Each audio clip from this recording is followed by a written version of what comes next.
What's up? What's up? It's the Arthur What's Experience with Deke. I'm Arthur Moats, and that's my main man, Deke. What's good, bro? Man, life is great, the usual. What's good with you, man? Let me think. Yesterday was Tuesday. Yeah, man. It was Tuesday? Yeah, I guess it was Tuesday yesterday, huh? Let's get it. Yeah, there's potentially some good things popping with my band. Okay, But, okay. Yeah, outside of that, I'm doing pretty well. Are we sharing? No, Not yet. All right. Not yet. Just but figure out that for the people. Yeah, everything's good. Happy with life. Can't complain. Hey, that's what I like to hear, baby. That's what I like to hear, man. I can't complain either, bro. Life's great.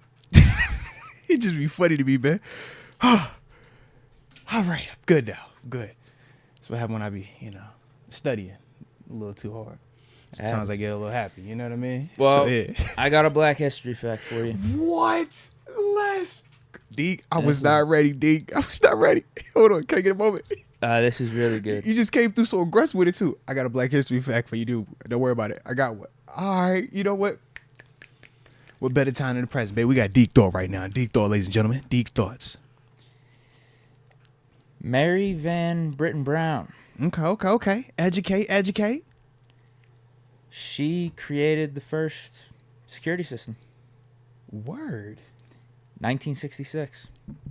Salute. So I have two articles pulled up. So it's before ADT. This is what you're telling me. Yeah, this is what happened.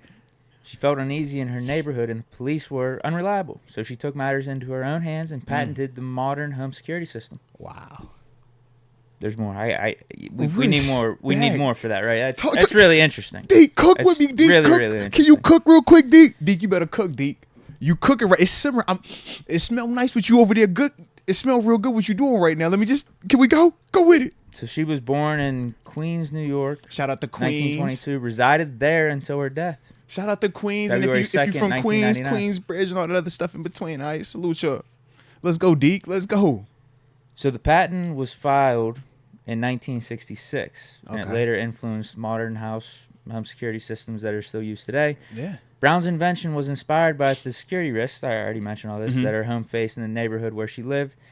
She worked as a nurse, and her husband, Albert Brown, worked as an electronics technician. Wow. Their work hours were not the standard 9 to 5, and the crime rates in Queens and their New York City neighborhood was very high. Even when the police were contacted in the event of emergency, the response time tended to be slow. As a result, Brown looked for ways to increase her level of personal security. She needed to create a system that would allow her to know who is at her home and contact relevant authorities as quickly as possible. Queens in the house. Shout out to Queens, man. Queensbridge. Queens get the money. Shout out to Mobb Deep. Shout out to Nas. Shout out to all my Queensbridge folks, man. All right, shout out to Queens. Queens, New York in the house, man. D, that's a fire fact right there, bro. D. Forget all them other days. Them first 6 days, you made up for with that one. That's clutch right there, bro. I thought it was like really that. interesting. That was actually super interesting because when you think about it, it's relevant, first off, because a lot of people still do use in-home security systems. Even certain businesses use security systems. So to know that actually was created by an African-American woman is beautiful. She saw a need. She understood that there was a little bit of a, She needed it for herself. Yeah, she was like, you know created it for what? herself. There's this market right here. I need to hook my stuff up. Let me get right. And then as she got right, she was like, hey, you know what? Let me tell a friend to tell a friend. Hey, salute her. What's the name again? Just want to make sure I ain't butcher her name when I repeat it next time. That's all. Marie Van Britten Brown. Marie Van Britten Brown. There we go. There Yeah, we her go. system had like alarms, cameras, monitors, microphones, alarm button, like that type of stuff. Yeah. So, No, that's real, bro. I like that, man. That's legit right there. ended up being the basis for security systems. I like it. That's like legit impactful, man. Not that long. I mean, 66 ain't that. 70 something years ago. You know what I was about to say? 60s ain't that long ago? Because I was thinking it's still 2000. It's 2024, so technically it's like 50-ish. No. Yeah. I think I was wrong with 70 because 70 would Yeah. make it 2030, but it's like 60. Yeah. 60 something years. Mm, Basically 60, yeah. yeah. It's crazy, man. Crazy. Well, Respect then, bro. yeah, Respect. thanks to her. Shout out, man. And shout out to you for the for pulling up with that one, man. No problem. Hey, I man, said I would. shoot. I'm trying to think, man. I thought I had something on my head, but man, you came in with that one, bro. That didn't took my mind. I like it though. We needed that. We definitely needed that. So let's see, man. What do we have today, man? We get the homie TG. We're gonna talk to him about a lot. This Super Bowl matchup. See his thoughts on L Bell potential, all that good stuff in between. Let's see what else we got going on today, man. Potential wide receiver coaching hires as well, man. Some candidates out there. So yeah, definitely got to talk some of that, man. But yeah, man, shoot, I ain't got nothing to roll with, man. So if you good, I'm good. We could start it up how we do. How you feeling? You feeling good? Yeah. Shoot, man. Not much has changed. Well, let's get active then. Let's get active. So, with that being the case, actually, before we start, nah, I ain't tripping on it, because that's like down the line. I got an email about March Madness tickets because it's coming to obviously at Pitt. Is it? I mean, it's gonna be at PPG. Yeah. Is it? Uh-huh. What round? First round? First year. Mm-hmm. Okay. Yeah. So when I seen it, I was like, oh, all right, they hit this early. But then I said, oh, it is actually February, so I guess it's not too early. Yeah. Last time they did that, it was that Duke team that came in. Yeah. It was Zion, right? Was it him? No, it was after Zion. It wasn't. You're right. It was after wasn't. him. I can't. Was it before or after? It was Bagley. It might have been before. I was talking it about was the Marvin Bagley team, and they smoked whoever they needed to smoke. I think was it Alabama? They played Alabama because I went to it. I actually went to it, and because I was still here. Yeah, from what I remember. Yeah, but no, when I did see it, I was like, all right, this could get a little interesting. It was man. cool to go to though. It was really cool to go to. The games weren't interesting though. But that's what I remember. Well, because you getting in round one, you're getting the 1 and 16 and 2, 15, so you getting them weird matchups. So unless you get an upset, you low key we got to get them 7-8s. Yeah, them 6. Well, I guess I didn't go because I mean it would have been 8-9. Whatever matchup that was, yeah. I guess I didn't go to that one. I went to whoever Duke was playing. I think it was that's about right because the winner of that 8-9. I think it was that's Alabama. What made me want to even go when they came. I remember them coming in, but it was like because Duke was gonna be in it. Yeah. Yo, who was it? Because you're right. I don't believe Zion was there because I think I definitely would have pulled up for Zion. I know Bagley was on the team, yeah. So whoever else was on the team, they were there. Okay. No, shoot, I like it there, baby. Well, look, let's start it like how we always start it because we got plenty that we're gonna talk about today. So with that being the case, go ahead, drop it in the comment section where you are tuning in from, and that way we give you those big boy shout outs to start today's show. And of course, don't forget to hit that like button one time for the culture and subscribe. Now, Deke, I'm a man that learns from his mistakes, so I will not ever repeat my mistake unless I forget, and I'm not forgetting today. So today's show is brought to you by DraftKings Sportsbook, baby. Top-rated sportsbook app in all of America, and more importantly, it's safe, secure, and just like Deke and his new versions of Fitz, they are reliable, man. And when you're talking about everything that's been happening with sports, whether you're talking football, whether you talk basketball, college, professional, everything in between, well, we know that there are plenty of opportunities to get a little money, a little moolah. And one of those ways is with this here fine app. And with this app, when you first download it and you use the promo code Moats, you make that initial $5 minimum bet. And by doing so, you unlock the opportunity to receive up to $200 in draft deposit money. It's a smooth concept, man. And then use that money to potentially get you some more money. And then more money and more money and more money. But like I said, you're just looking for a chance, right? You're looking for a chance, but at the same time, sometimes you might struggle. You or someone you know might have a gambling problem. That crisis counseling and referral services might be necessary for them. And if they're living in New York, well, you see the number to text. But for everybody else, the number to dial is 1-800-GAMBLER. I said 1-800-GAMBLER. 100 gambler. I said her, you better call.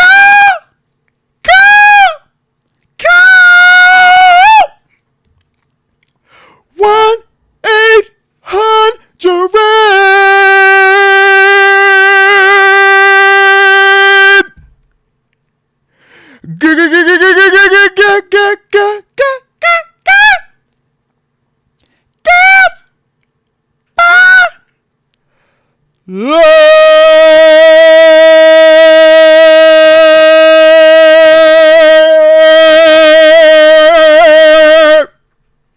Not bad to schedule programming, baby. Let's get out there today, baby. Who we got in the comment section, baby? Talk to me. I see you, Tito. Good vibes. Elvis Presley Moats. Come on, man. You know what time I'm on. Just learning smooth Moats. Absolutely. You know how I gets it in. Let's go. John Easton tuning in from the 412 Crafting. Hey. Also says the devil is a lie. Kenny is the truth. Had to read that one first. There it is. I like it. That might be the best comment we're gonna get all day. That low key was that was pretty fire. I like that. Both things could be true. Ain't nothing wrong with that, man. He made up for the janky calling from last podcast. This is also true. And his janky service. They said he was on a Sprint phone. They was coming at his cell service. I was like, yo, don't do my man like that. Yeah. Battle for worst calling services. John Easton, TG right now. This is facts, bro. TG would be like, all right, which version we getting today? But when it's fire, it's fire. So yeah, I get it, bro. John Easton definitely had us on one though. This shout out to you though, baby. Shout out. Just learning 575, Taos, New Mexico. Shout out. Oh, and Vincent Spigner. I see, baby. He said, yo, he loved my vocals. He was like, I need to sing more and more of it, man. Look, I would, but we got a show we got to run, man. Otherwise, it's gonna turn into a whole concert, and then we get in trouble. You know what I mean? So yeah, we gotta just focus on. Michael Herrick, I got you though, baby. Salute you too. John Easton is saying the last podcast was a wake up call when he got a new phone. He's good now. Oh, okay. All right. He said he's not gonna seek comfort. He's gonna seek solutions. That's what he did, man. He said, all right, I identify what the problem is. It's not you, it's me. Okay. And he went in the lab. He got better. He made some Rudolph himself. I guess. Well, because we ain't seen Kenny Redemption just yet. Well, yeah. John Easton's turnaround was a lot quicker than Mason's. Well, either way. We just, we seen that one. So that's why I was like, yeah. Leah Warren, 254. Shout out. What up, Leah? Colleen, Texas in the building. One time for the culture. DJ Lundy, 757, Norfolk, Virginia. The crib. Let's get it. Jamin Zeno from 214 Dallas, Texas. Okay. Man. Uh-oh. Lucas Carrier from the 207 Saco, Maine. You make me nervous whenever you start chuckling before you about to read. I was just like, yo, Deke, what comedy about to read, bro? Where we going with this one, man? Don't get us today. Don't do it today. So I appreciate you.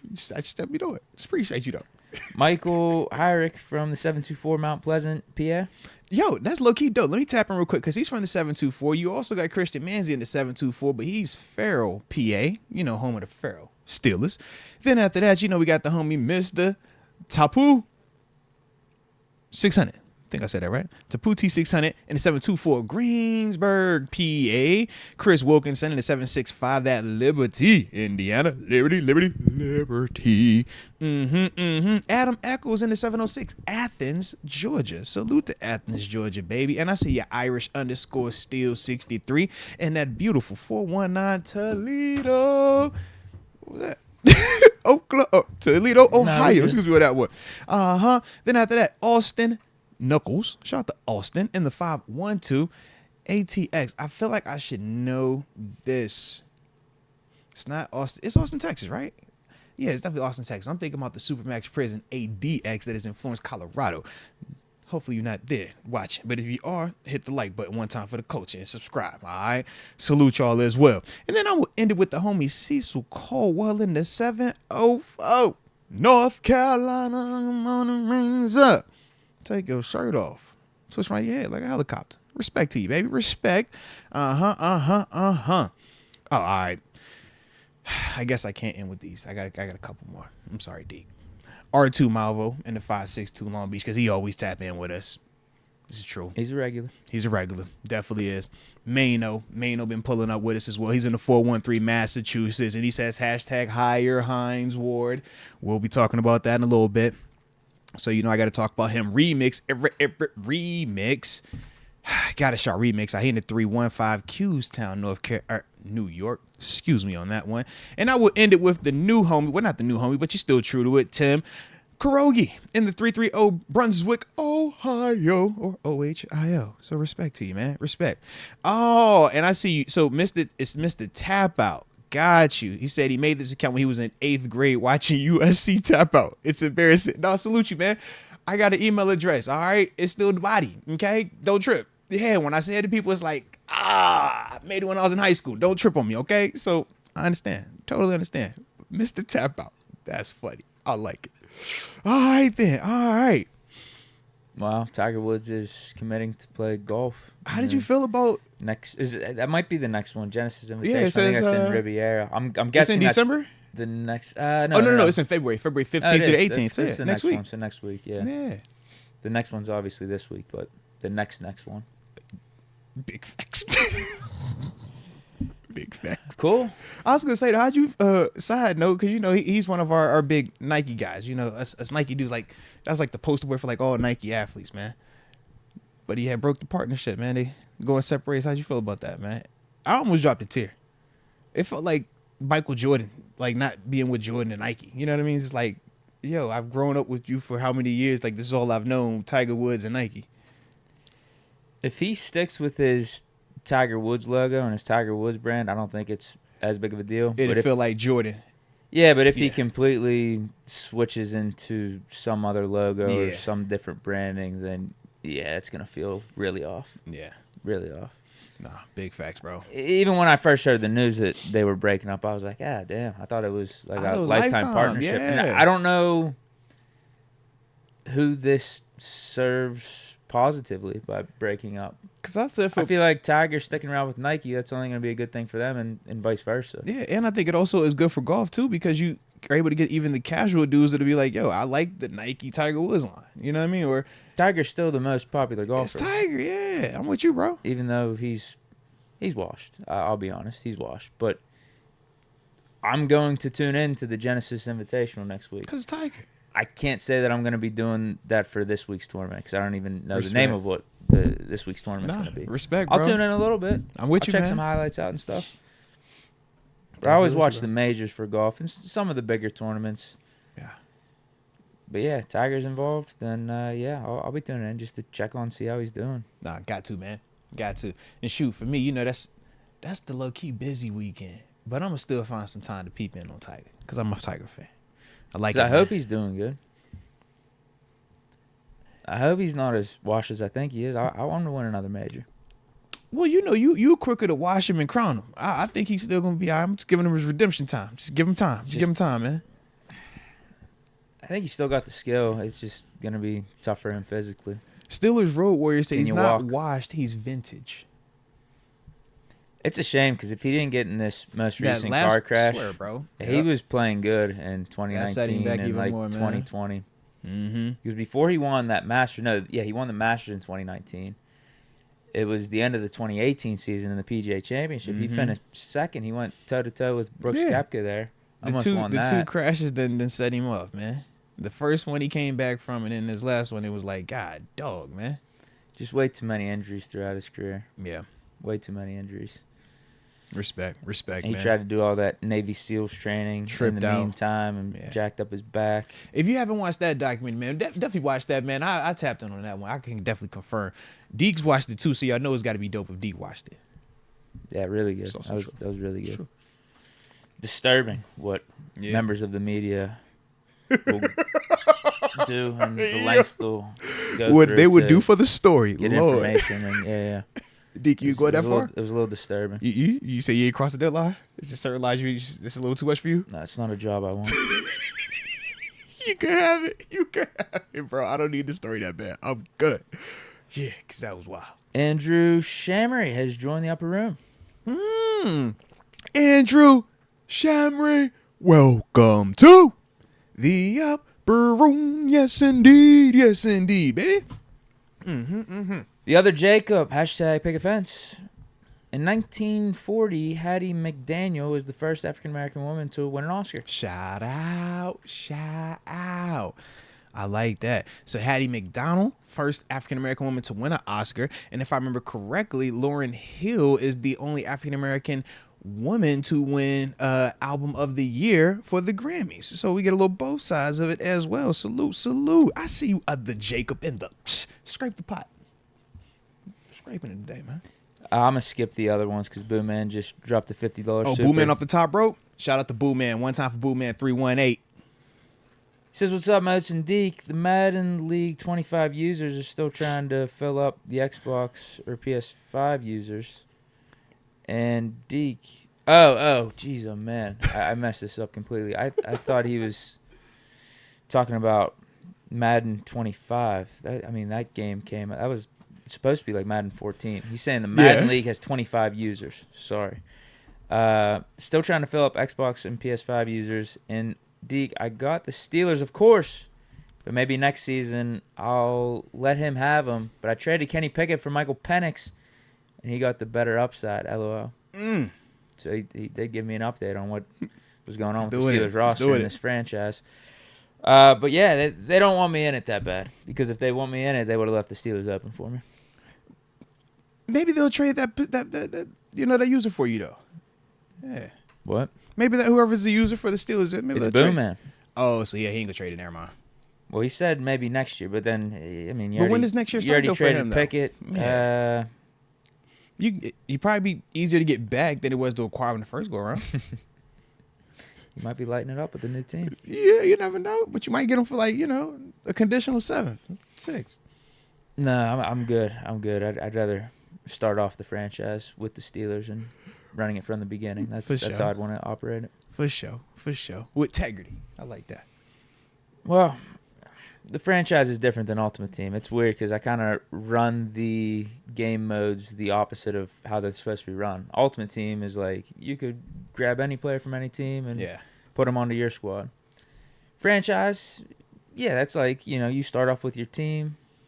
Obviously, you're allowed to trade. You're allowed to bring in new players. But, typically a franchise, you ride through. Yeah, you stick with the roster. You stay consistent. I traded Highsmith and all these players. I got Tariq Woolen. I went completely off in free agency. I had probably had like 11 new starters on the Steelers team whenever we did franchise last year. But my Ultimate Team is just straight Steelers. Because you got integrity. Got integrity, bro. Integrity. Franchise...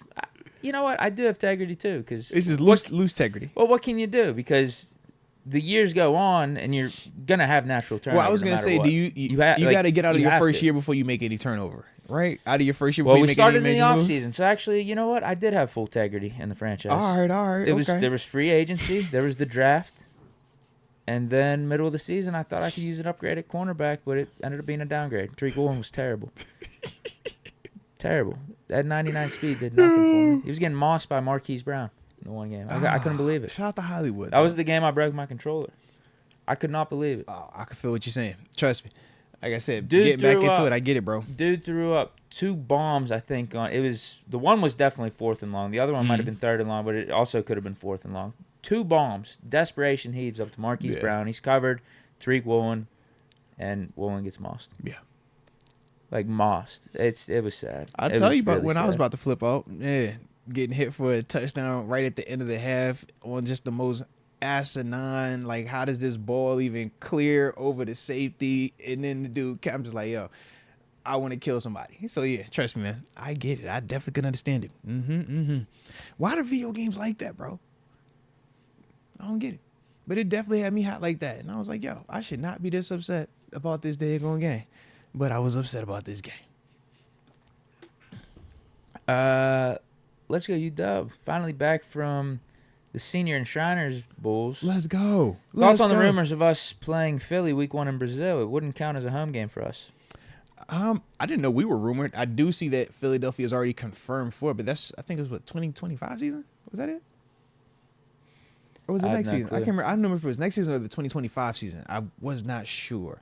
But I mean, shoot, whoever play out there, it's gonna be a great opportunity. I mean, just because you're talking about playing abroad, man, expanding the NFL's foothold, right, to a national standpoint. So yeah, man, if it is us, it'll be great for our guys to go out there and represent the National Football League, represent America abroad, and hopefully they put their best foot forward. Stay focused out there too, man. You know what I'm saying? You don't need no distractions or these road trips like that. But yeah, man, I'll be down for it. But it's on a Friday night too, though. It is this year. Yeah, it says it's gonna be like the first ever Friday night, Friday game. So yeah, that's cool. The league will open up that Thursday night, then we'll have a Friday. Yeah. Then you have the Sunday, Monday games too for week 1. I like it, man. I'm all for it because that gives us an advantage. Instead of going out to Philadelphia to play the Eagles, we'll go to a neutral site and both have to deal with these new elements of playing in a foreign country. Yeah. Like, I think it neutralizes things. That helps us because we have 9 away games this year, 8 home games. That's probably one of the reasons why we're up for this.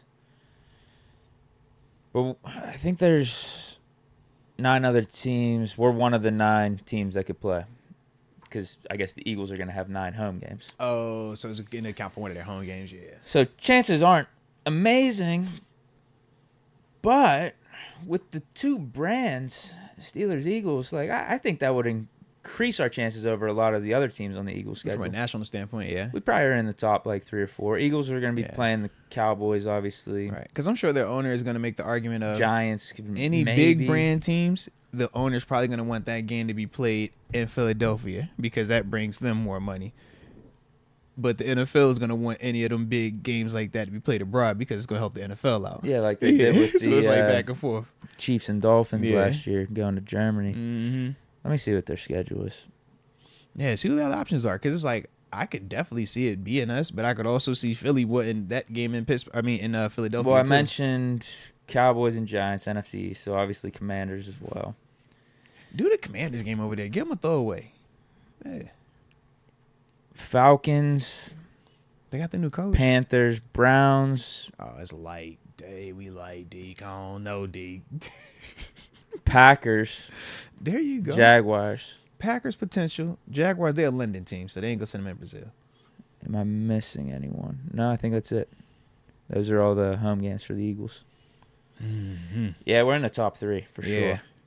Top it's 3. Real. Us, Packers, and probably Cowboys. Cowboys. Yeah, I think those would be the top 3 options. And Giants after that. Yeah. New York. And then I would probably say Trevor because of just the international flair. But they, like I said, they do them more in London, but they'll do back-to-back London. So who knows if they'll send them boys to Brazil too? Be like, yo, get a Brazil on a Friday to open up the year. Then we'll hit you. That's too much. We'll hit you around week 8, week 9. Go to London. It's like, God. Because they stay in London, bro. They're going to have a game. I guarantee they have another 2 games out there, Drake, bro. I love it, though. I hope we get it, actually. Yeah. I hope we get it for week 1 because it's going to be an away game anyway. Yeah. Well, yeah. I mean, it doesn't take away any of our homes. Yeah, because I definitely get that part, man, from, the fan standpoint. I was going to say, as players, man, we don't make a big deal out of if it was going to be home or away. You just like, bro, we got to get on a flight. We're going to Brazil. Like, let's go have fun. Let's go ball, but let's go have fun. But we got to ball first, though. But we're going to have some fun. So it's like, just make sure you stay focused, man. But, dude, Brazil will be fire for them dudes to go out there and play in, man. Any of them abroad games, Brazil, Germany, London, Mexico. I'm like, man, when they going to sign us up? We ready? Yeah, we would do well in any of those places, bro. Yeah. Think about it. We're going to pack out of Germany. We'll pack out of London. We'll pack out of Mexico. Bro, what? That Ireland one, too. Ireland, yeah. We killing all of them spots. All 4 of them. That's guaranteed for sure takeover. And then Brazil, I think we got some action in Brazil. I'm sure we got Steelers Nation in Brazil, bro. We'll be better represented than the Eagles if it does take place. I would bet money on that. It would feel homish for us. Yeah. Yeah. Mike Hood. What's up, fellas? From Ian Rappaport. Steelers Art Rooney II on a potential trade for veteran quarterback. We're not closing the door on anything. Yeah. Interesting. Your thoughts. Shout out to everyone. Hey, man. Shout out to you, Mike Hood.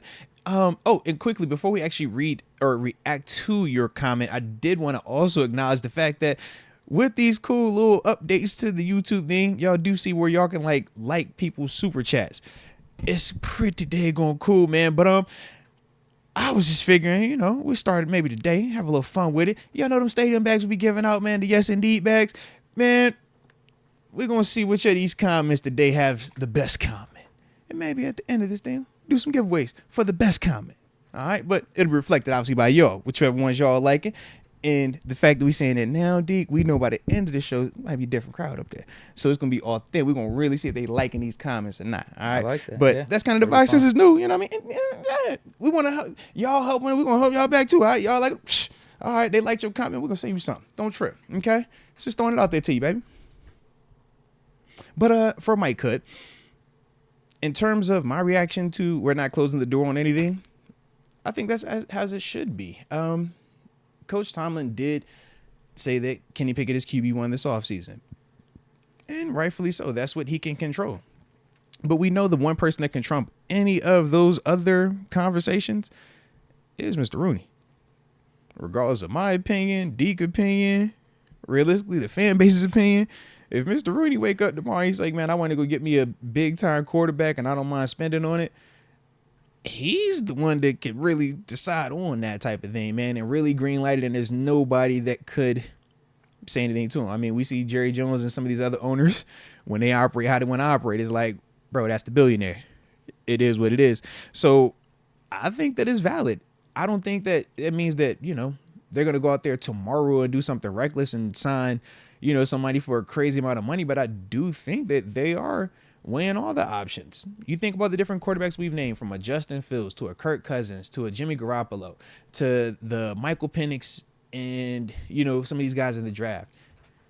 If we talking about it this much, it doesn't affect our livelihood from a bottom line standpoint, from a family standpoint, or even a business success standpoint.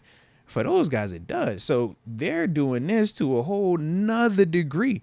When they talking about some of these quarterbacks and they're talking about how much money it would cost, they're strongly considering some of this stuff because this is a results-based business.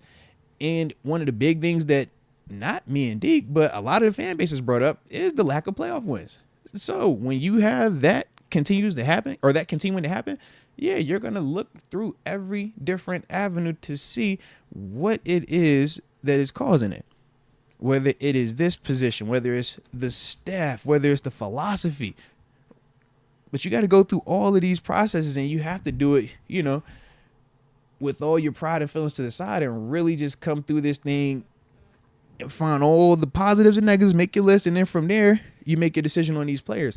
So, yeah, I do feel like, that's what they doing over there. And Mr. Rooney just saying it again kind of puts the, oh, okay, so it's not just a done deal that it's going to be Kenny. They might go outside of this thing.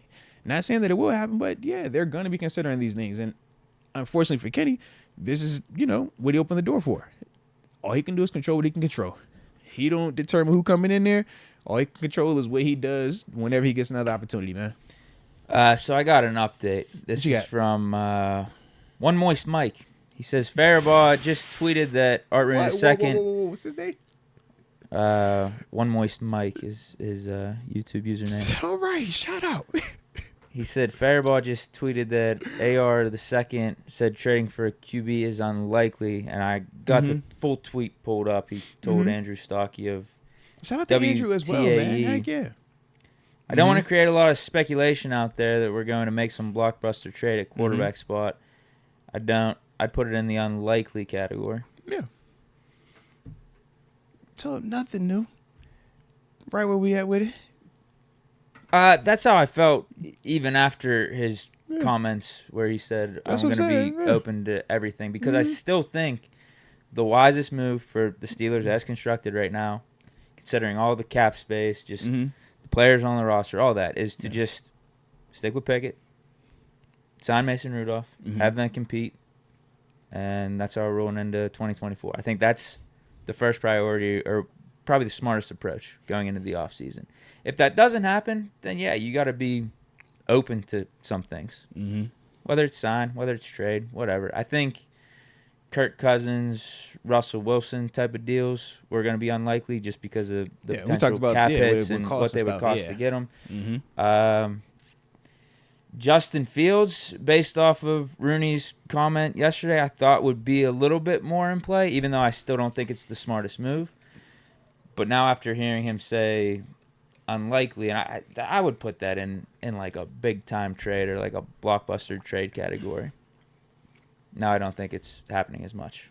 But if we don't get Mason, we're going to bring in someone. Tannehill, Sam Darnold, I think that's why he says unlikely, because unlikely gives them that wiggle room.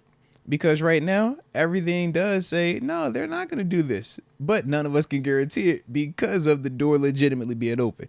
So I think that's why we all feel the exact same way. Yeah, they probably ain't going to do a Justin Fields.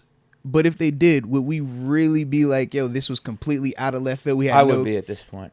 Okay. If he would have left his comment with Papieni as is, where he said, like, we're going to be open to anything, then I wouldn't be as surprised. Okay. But after he just said we're going to put it in the unlikely category, I don't want people out here thinking we're going to make a blockbuster trade or anything. So is unlikely mean no? But again, I'd be surprised. Okay. The reason why I wouldn't is because this isn't the first time this conversation has come up. We've been talking about not even just us. Every media that has covered, media outlet that has covered the Pittsburgh Steelers since this Kenny Pickett, Mason Rudolph situation has been talking about trades for a Justin Fields, a Russell Wilson, and all these other different types in between. What has changed since then to now outside of just some time elapsing? But that's why I say I wouldn't be surprised. That's not the Steelers organization necessarily talking about it. Historically, I get what you're saying. That's not them talking about it. That's people like us talking about it. It's a fun conversation. Could it happen? It's not a fun conversation. It's a realistic conversation from my perspective. Yeah, sure. I guess any of these moves could technically happen. Yeah. What's the percentage of them happening? That's what we get. Not likely. Yeah. Even before Tomlin spoke or Rooney spoke, I didn't think many of these moves were happening just based off the Steelers' history. We would both agree, and that's why it's not likely. And then after hearing Tomlin in his press conference after the season, Rooney speak a couple times on the quarterback position, I'm about the same. Maybe it's even less likely than I initially thought. Yeah, that's my thing. It was like, do I anticipate it happening? No. But it's the same thing we talked about. I feel like a week ago in the sense of like, yeah, we can talk the different levels of quarterbacks that we could bring in versus who you could draft versus third, fourth round and everything in between. I just think that all of that is still at play, regardless of how we want to spin it this week versus the next week versus that week. It's like, if Mason doesn't return, that's going to open up the door for multiple quarterbacks being brought in. If Mason does return, well, now we're just looking at maybe one quarterback being brought in. But until you think that's their first priority? That's the way they're going to go about this offseason? I do, but do I necessarily think that that's the consensus opinion that a lot of people support? Because I don't think that's the case. I know, like, for you were kind of saying that, man, you would be fine with just simply bringing back Mason, Kenny, those two guys compete, and whatever happens, happens. But there's a lot of people out here that are still talking about us not having a playoff win since 2016. And they look at those two quarterbacks and they say, what gives you reason to believe that they can do something that we have not seen them do or any quarterback do since 2016 for the Steelers? And they look at that move as, oh, that's just the Steelers being the Steelers. This is a cheap move. This is a pride move. This is them not saying that they were wrong with Kenny. This is them trying to get a cheap way to push Kenny a little bit. But at the end of the day, it's just Mason. So if he comes back down, it doesn't kill anything. I also can understand the people that feel that way. So that's why I was like, I heard him say it's not likely, and I'm with you on that. But would I be surprised genuinely if he went that other direction of like, yo, I want something else in here? I can't say that I would be surprised. No. I will say this. I think the people mad about what the Steelers quarterback situation could be for next season is more related to Kenny. I think it's flat out Kenny because I think many people out there would be fine with Mason coming back and him competing and him potentially being the starter. They don't want it to be Kenny. I think it's more about Kenny. Almost like whenever it was Mason and Haskins going into that offseason after Ben retired, no one was going to be fine with Mason being the starter that year. I think a lot of people. How does it stack up against that Mason offseason? I don't know. I feel like there's more Kenny support than there was Mason support back then. I'll at least say that. Kenny, I feel like Kenny came in with a lot more support surrounding him, whereas Mason, he's had to kind of like. I think there's stronger Kenny hate now, though. Well, yeah, because how strong the love, if the love that strong, the hate could be just strong, yeah. Whereas for Mason, it like he never had like love like that. So that's why I feel like when they finally did turn to love him, it's like, okay, yeah, sure, we like you now. Like if the Steelers gave Mason a legitimate chance to start, I don't think people would view the Steelers punting on the season. Or I would agree. Leaving the quarterback situation as status quo. I think if they only bring back Mason and Kenny's the starter week 1, they gonna feel like that though. I think they could definitely feel like that. That's the thing though. Kenny could beat out Mason. He could, but Kenny could legitimately beat out Mason. They're gonna look. We don't know what's going on behind the scenes. Right, and that's gonna be the big question: was it legitimate or not? Regardless, we'll find out in the regular season. And I'm with you, bro. But it's the sucky part for Kenny because he could legitimately beat him out, and there are going to be those questions surrounding it. But from there, Kenny would actually have to just continue on playing like that because you can't just beat him out and then you play bad or just average in week 1, week 2, because that's the whole Mitch Trubisky, Kenny Pickett year 1 conversation. Mitch beats him out in training camp, but in the first regular season games, it was just average to below. So it's like, okay, we're not going to sit here and be cool with this. And that's when they made the switch. I think for Kenny, it would be something very similar if it's Kenny and Mason specifically. And then that first game or two is like, yo, we getting a little slow start, a little slow version of Kenny. After what we didn't see Mason put on tape, I think it's just a hard one also, man. Yeah, because if we go back to after the season ended, I was speaking very highly of Mason. And a lot of people were too. And rightfully so. Based off his play, I said, I'm intrigued. Like, if this could be duplicated and replicated over the course of the season, like, you got your quarterback. Yeah. You don't got to look outside of that for a more proven guy. That's the question. It's a smaller sample size, but I liked what I saw because those games were really important, not only for Mason's career, but for the Steelers season. Back up against the wall, we got to win out. Yeah. And we go in the playoffs, road game against the Bills, like, he didn't back down. I'm with you. And that's why I would prefer Mason over any of those other guys. One, I got to see it firsthand, and I appreciate the story. I see Mason and how he turned it around, and the hard work that he put behind the scenes actually paid off dividends here. But also, just he's going to cost a lot less than a Kirk Cousins or Russell Wilson or any of these other dudes. We still have to be careful when we make these decisions exclusively off of cost, because this is still the most important position on the field. And when you cut costs there, if your play is below average or just average, you saved money, but you suck. I got to see his play be above average to pretty damn good over those 4 games. Which is very true. That's the thing. Like I got to legitimately see him step in as a starting quarterback. That's the whole debate this offseason. And hold his own, like legitimately hold his own. That's the whole debate this offseason. That's why I'm intrigued. Do you believe them 4 games can be expanded for 17 I actually plus? Do. No. So that's why, I don't want any of these other quarterbacks. Mason's my first priority if we're doing quarterback shopping. It is kind of crazy, though. If Mason is coming back, and you're saying that you feel like Mason can replicate and do all this other stuff, but you feel like Kenny can as well. Yeah.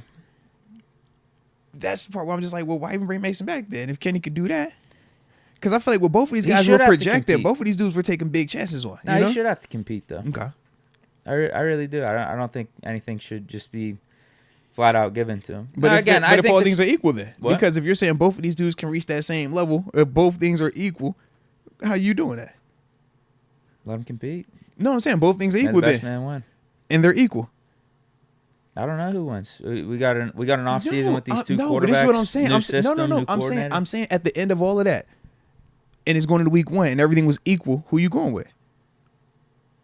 Whoever wins the competition. No, I said everything was equal. They tied the competition. It was a legit tie. Like, we can't look at Kenny and say he played bad. We can't look at me and say he played bad. Who are you starting? Legit tie. Who are you starting?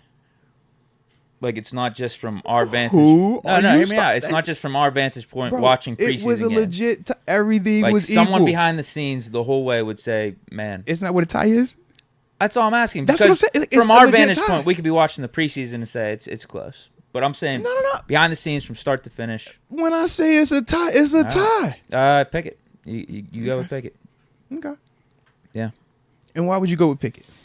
I think you just do, man. I mean, you're giving him the edge, I think, going into this offseason. He's the first-round guy you drafted a few years ago. Because I didn't know if what you saw in Mason actually in the games, like the last regular season games, because everything that's going to take place from Kenny and Mason right now is all offseason. OTAs, training camp, preseason. Let's not forget Kenny did good stuff, too, in his starting career here. We never said he didn't. I'm not saying... But you even went on record and said that Mason... I'm not saying as much recently as what Mason did. Yeah.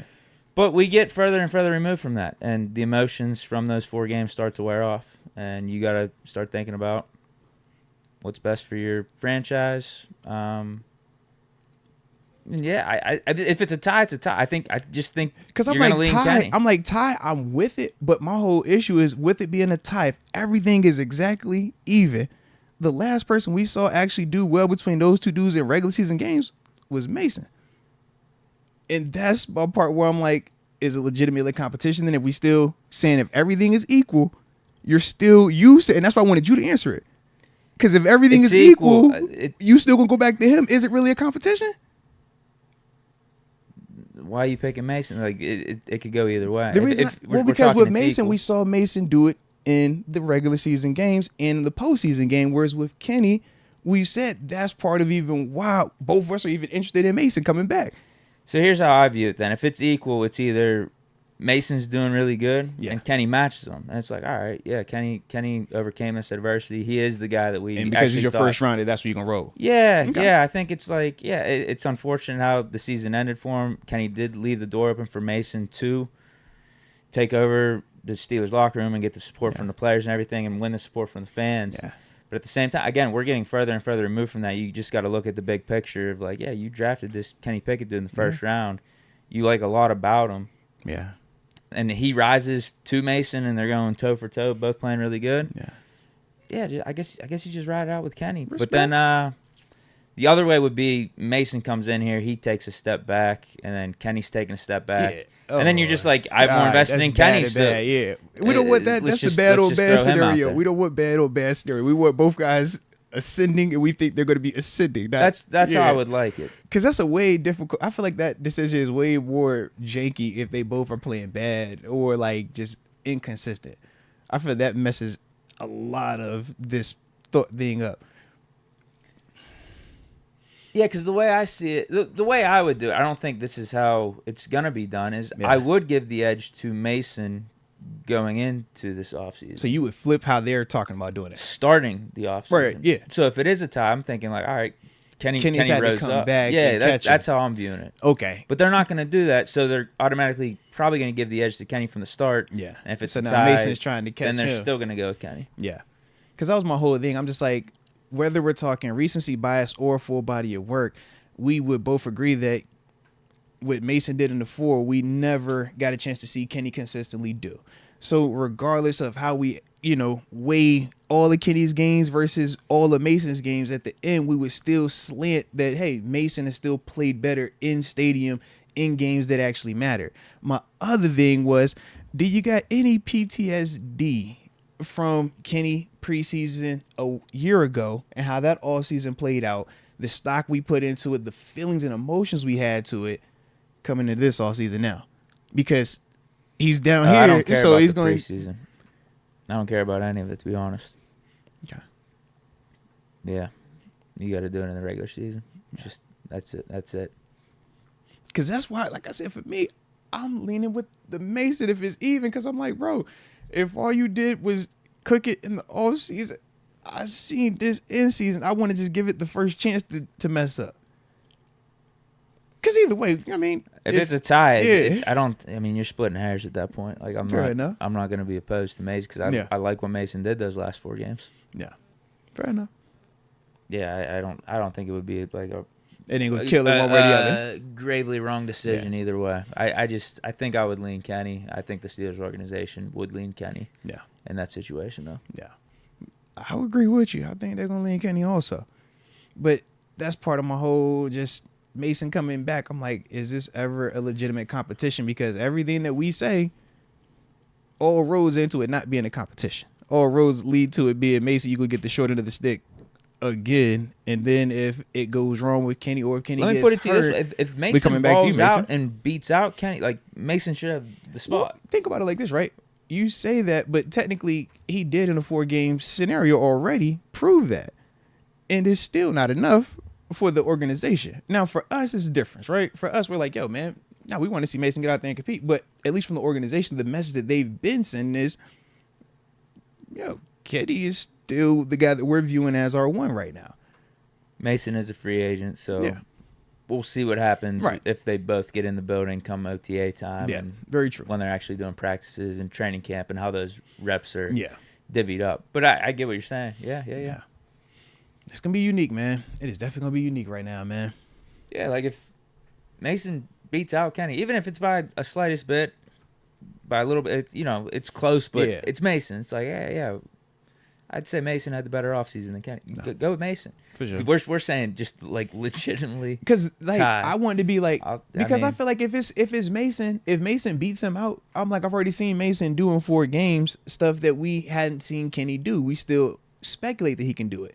So that was why I was like, okay, well, what if it's a legit tie then? If everything is absolutely equal, are we going to wait what Kenny did in this offseason to make it equal versus what we've already seen Mason do, where we feel that Mason is slightly above Kenny right now just based on the 4 games postseason that we saw?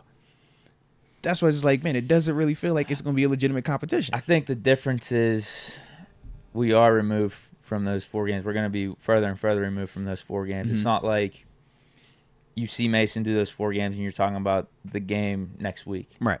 the 5th game. Then you just keep rolling with Mason. You keep rolling with the hot hand. That's the best for the team. Yeah. But Now you got time to like breathe. You and have settle on you it. have this whole off season. It's gonna be a new season. It's like you're gonna have a new roster. You got the new coordinator and everything.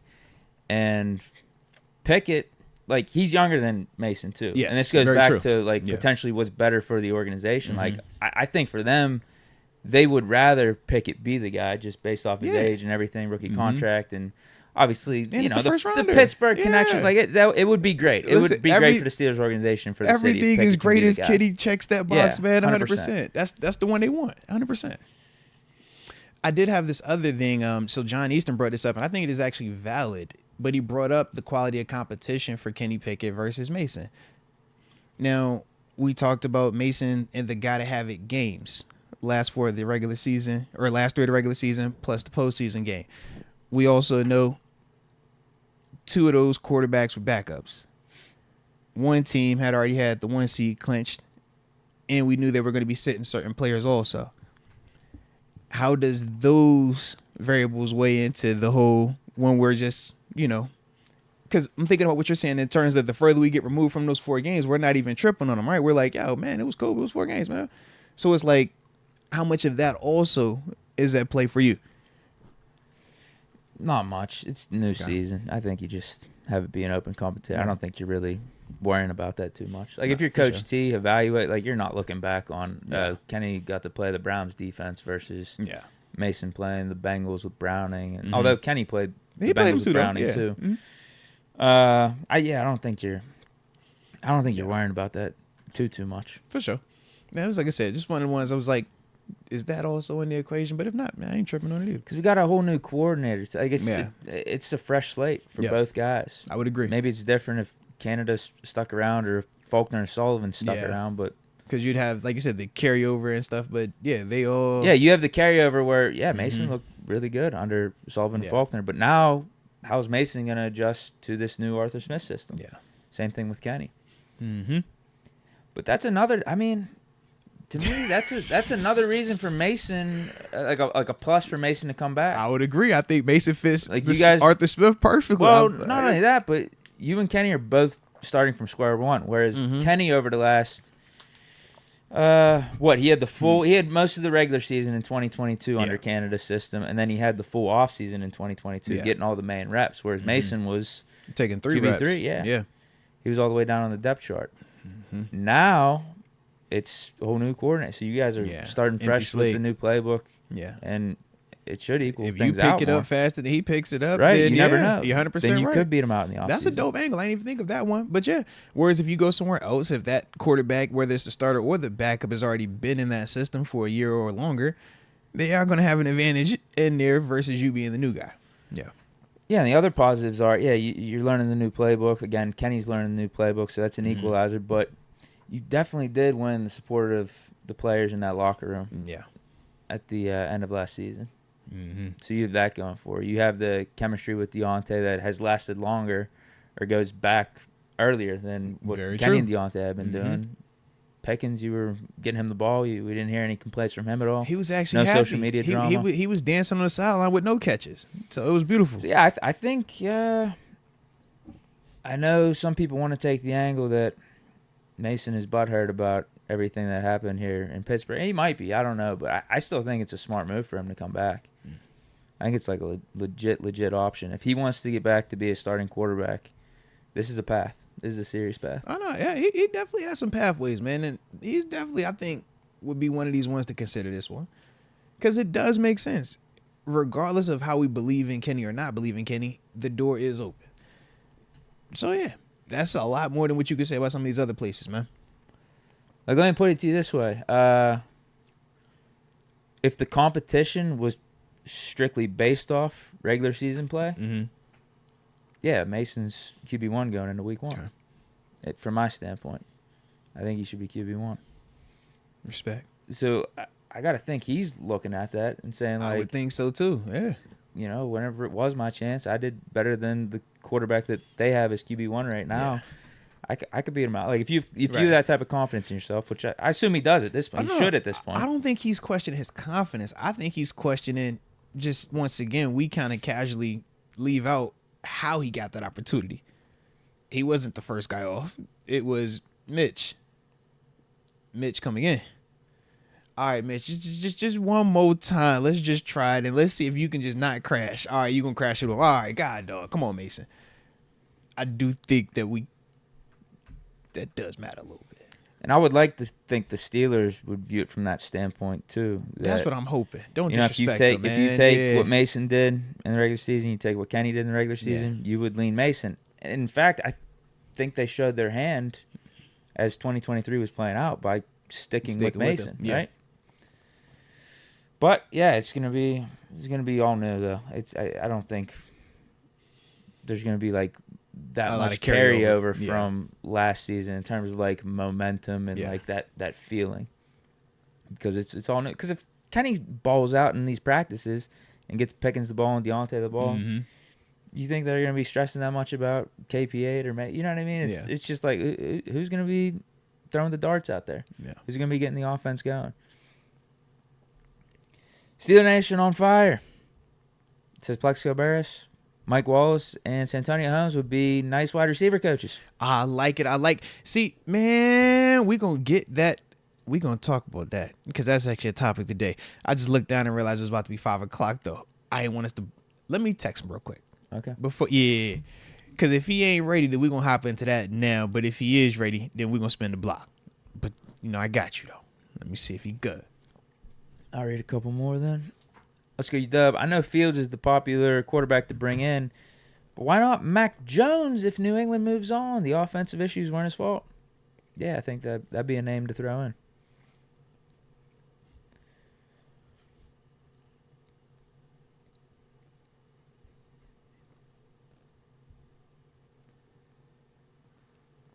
All right. I ain't a fan of that one, personally.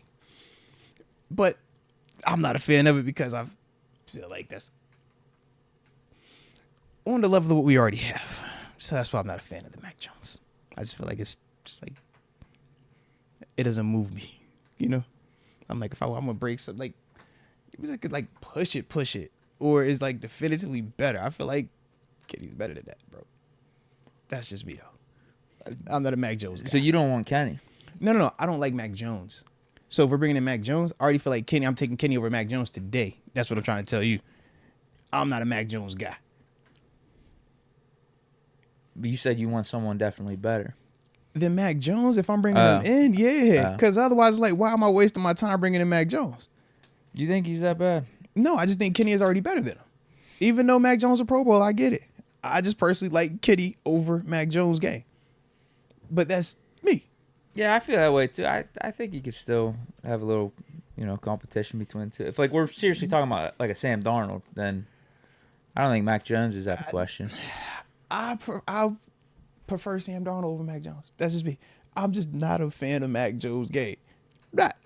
But that's why I said it's just me. It could just be me. It's certain players I'm just like, I just don't like that game like that.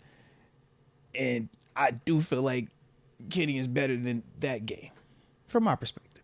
Or at least can give me that. I do too. Yeah, that's my thing. I'm just like, I do too, but again, I think he's in that realm of just dude bring in backup, but it's spin the tires. If Mac Jones beats out Kenny Pickett and Mac Jones our starting quarterback, what the heck are we, man? That's why I look. I'm just like, yo, this is not good. This is bad. We bad. I don't want to be bad. I want it to be good. That's why I'm like, I need something that is legitimate. So it's like, once Kenny beats it out, then I know for a fact that's that.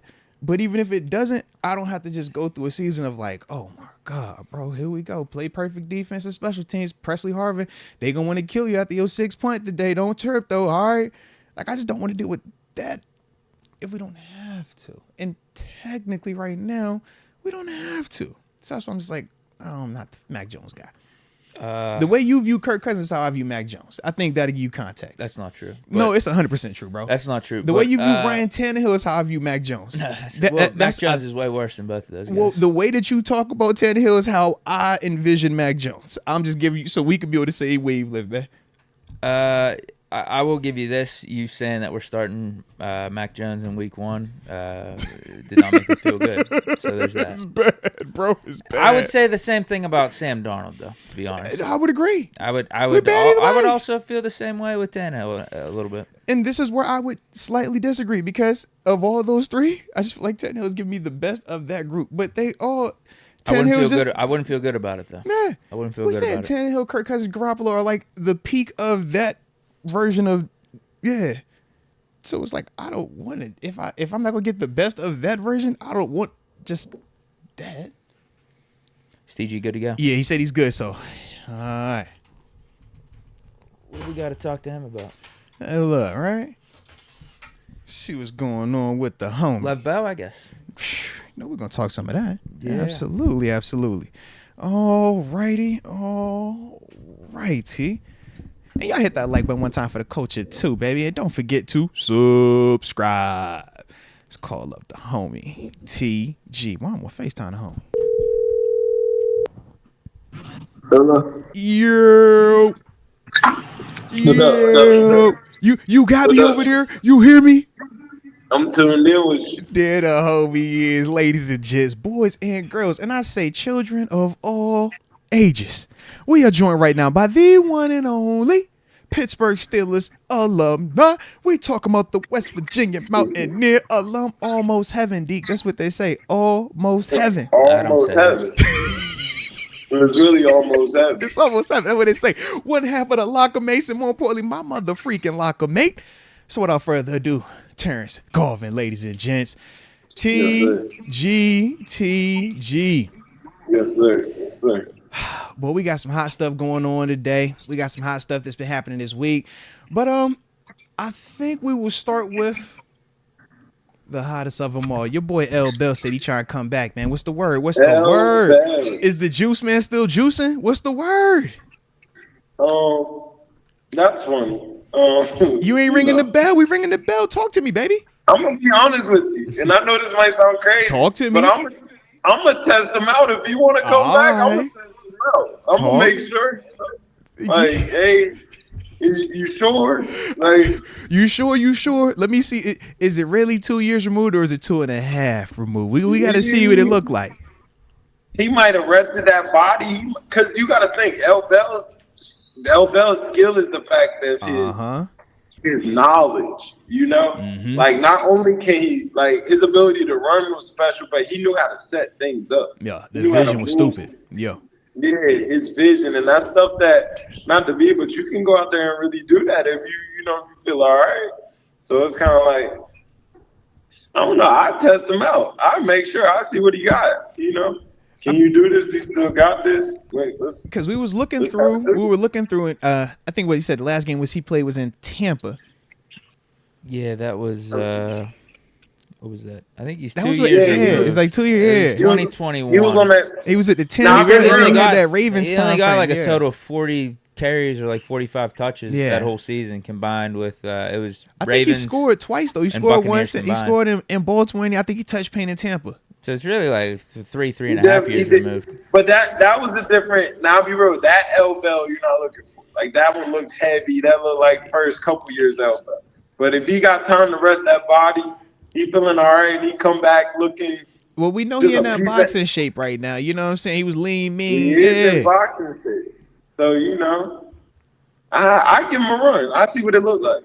I really would see what it looked like. Now, Now, one of his stipulations he did say was that he wanted to be for them boys. For the boys. That black could go. Okay. I mean, as we looking at the roster in that running back room, you know what I mean? Why you laughing like that, bro? You know. You sick. Why you laughing? What's on your mind, man? Is there something that you eyeing in that room that you think the juice man got? Man, I would love for him to. You hot. You hot. You wild. I would love for him to come out there and see if he's still him. You know what I mean? Now, I'll be real. I wouldn't like make people mad for that. You know, respect. Like, I get what you're saying. I wouldn't upset the whole culture for that. Yeah. But I would definitely just fill him out. You know, I'd see what he got. I wouldn't really offer it. You know, no money, nothing crazy. Yeah, it wouldn't get that to where it would make sense that I could have all of them on my team. You see it? Yeah, I see what you mean. Keep them whatever is the lowest number that we could both agree upon. Let's do that. Yeah, because for the team, they giving him opportunity. For L. Bill, he gets a chance to. I'm trying to because that was my whole thing. It's like, what is he trying to accomplish at this stage? Because I think he had went and said that he's not. He knows he want to be just the guy. So he'd have to, play well. Yeah, he said rotate. He'd be willing to start somewhere, but he thinks his days starting are over. And, if he's going to come back in the league and be a backup, it would only be for one team. It'd be the Steelers. Yeah. So I guess he'd be okay with whatever role was given to him. But here's my question, TG. Here's what I think. Is Lev Bell right now better than a 6th-round running back that you can get in the draft coming up? That's going to give you special teams. I get Le'Veon could give the leadership too. or the veteran presence and whatnot, but is he flat outright going to be a better player than an undrafted rookie or like a 6th or 7th-round pick? Yeah. I don't think we know. Like, I mean, it's interesting. It's it's entertaining if he does come back. It's very interesting. I think it's that debate between, like, he might not be able to move like one of them young boys probably could move, maybe. Mm-hmm. But at the same time, his knowledge is so far. Oh yeah. His ability, his above the head knowledge, above the neck game would be so much higher than their game would be. Even just simply from like a pass protection standpoint, like a lot of young running backs struggle big time with that. That's one of the reasons why a lot of them aren't out there on the field. It's not because they can't run. It's like, we can't trust you to just pick up a blitz, check the hot. Like, you don't get that stuff. You're not worrying about that with L. Bill, not just from a can he execute it standpoint, but also is he going to actually know what to do, what the check is. So I do feel you on that. But is he giving you special teams, TG? You lived his life before. I'd have lived his life before. He getting after that's my only hesitancy, bro. I don't know if he with that. He's not special teaming. And you, what does Danny Smith always say, bro? If you the backup, what is you? Yeah, you a team. Come on, bro. You either a starter on offense, defense, or you a starter on teams. Yeah, because RB3 right now is our starting kick returner. That's the thing. That's what makes it different with the business aspect. Like his role would be so isn't around anymore. You know what I mean? That job's not around no more. Because like you're not gonna come in here and just be. You said give him the Udonis Haslem. That's what you said. Yeah, like you be the super OG vet. Yeah. Yeah, you're not just gonna come be the vet. Like first of all, that team's not built on that. You know what I mean? Yeah. And need in that room. Hold on. We lost you a little bit, bro. You can't hear me? I got you now. Yeah. So you said the team's not built on that? Yeah, it's not built built on like that. We just need this super vet in that part of the room. Yeah. You know, I don't think that's like a piece that they're super neat. And I don't know that he's that super vet that gives that. He's not like the Jericho Cox. You know what I mean? Yeah. He's not like the. Well, that's because he rose to like superstardom before. When you reach the superstardom, that changed everything. You know that. Yeah. He crossed a level that a lot of us never reach. Yeah. And I said, I don't know if you can. It's that would be asked of him to really run down on that kickoff potentially, or bring back a kick return. I seen Leonard Fournette bring back a kick return. Shout out to Lenny. You know what I mean? Yeah, he'll do that. It's not too big for nobody. Like even a Latavius Murray, man, we didn't see him run back kicks before. So it's like they will show some of the versatility, but that was, like I said, that's my big question with L. Bell. It's like, man, I told people, man, him, AB, Debo were the 3 hardest workers I've ever been around in terms of just around the clock, caring for your body, making sure that you're ready to go. So it's like, I'm not worried about physically, you know, can he do certain things? I do have my concerns about the recovery because he did sustain a good amount of injuries and, you know, he's over that 30 mark. So whenever you going out there and playing practice, we know how it go. Man, that recovery take a little bit longer at this age. But when you the backup, you don't get no vet days. You got to get out there and get it in. So I think, so I'm thinking about that stuff as well. And that's where it's just like, if you're the team, how are you viewing some of those things, and is it worth the risk versus reward? Because I do think his leadership in terms of you seeing L. Bell in that building, bro, we felt it when it was active. You know what I mean? The juice, when you walk around, you like, bro, that's the juice.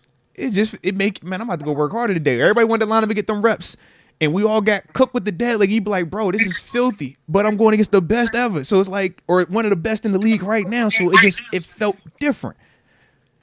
I wonder if that's back in the building. Do you still get a little bit of that though?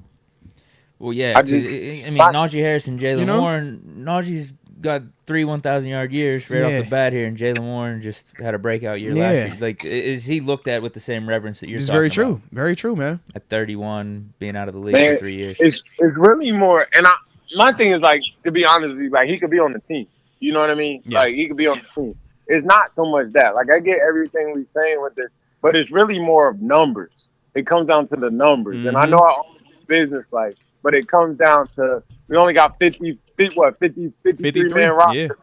You only got to make these 53 work. 46 of them got to go to work on this day. Mm-hmm. So it's kind of like, do you fit in the 46? Are you my super practice squad vet too, though? Yeah. Because you got that element too. Squad. Yeah. Because I'm really kind of like, bro, you might come in there and practice squad till we need you. You could definitely do that. You could. There would be no problem with that. Right. Because if he was down for that, I think it works.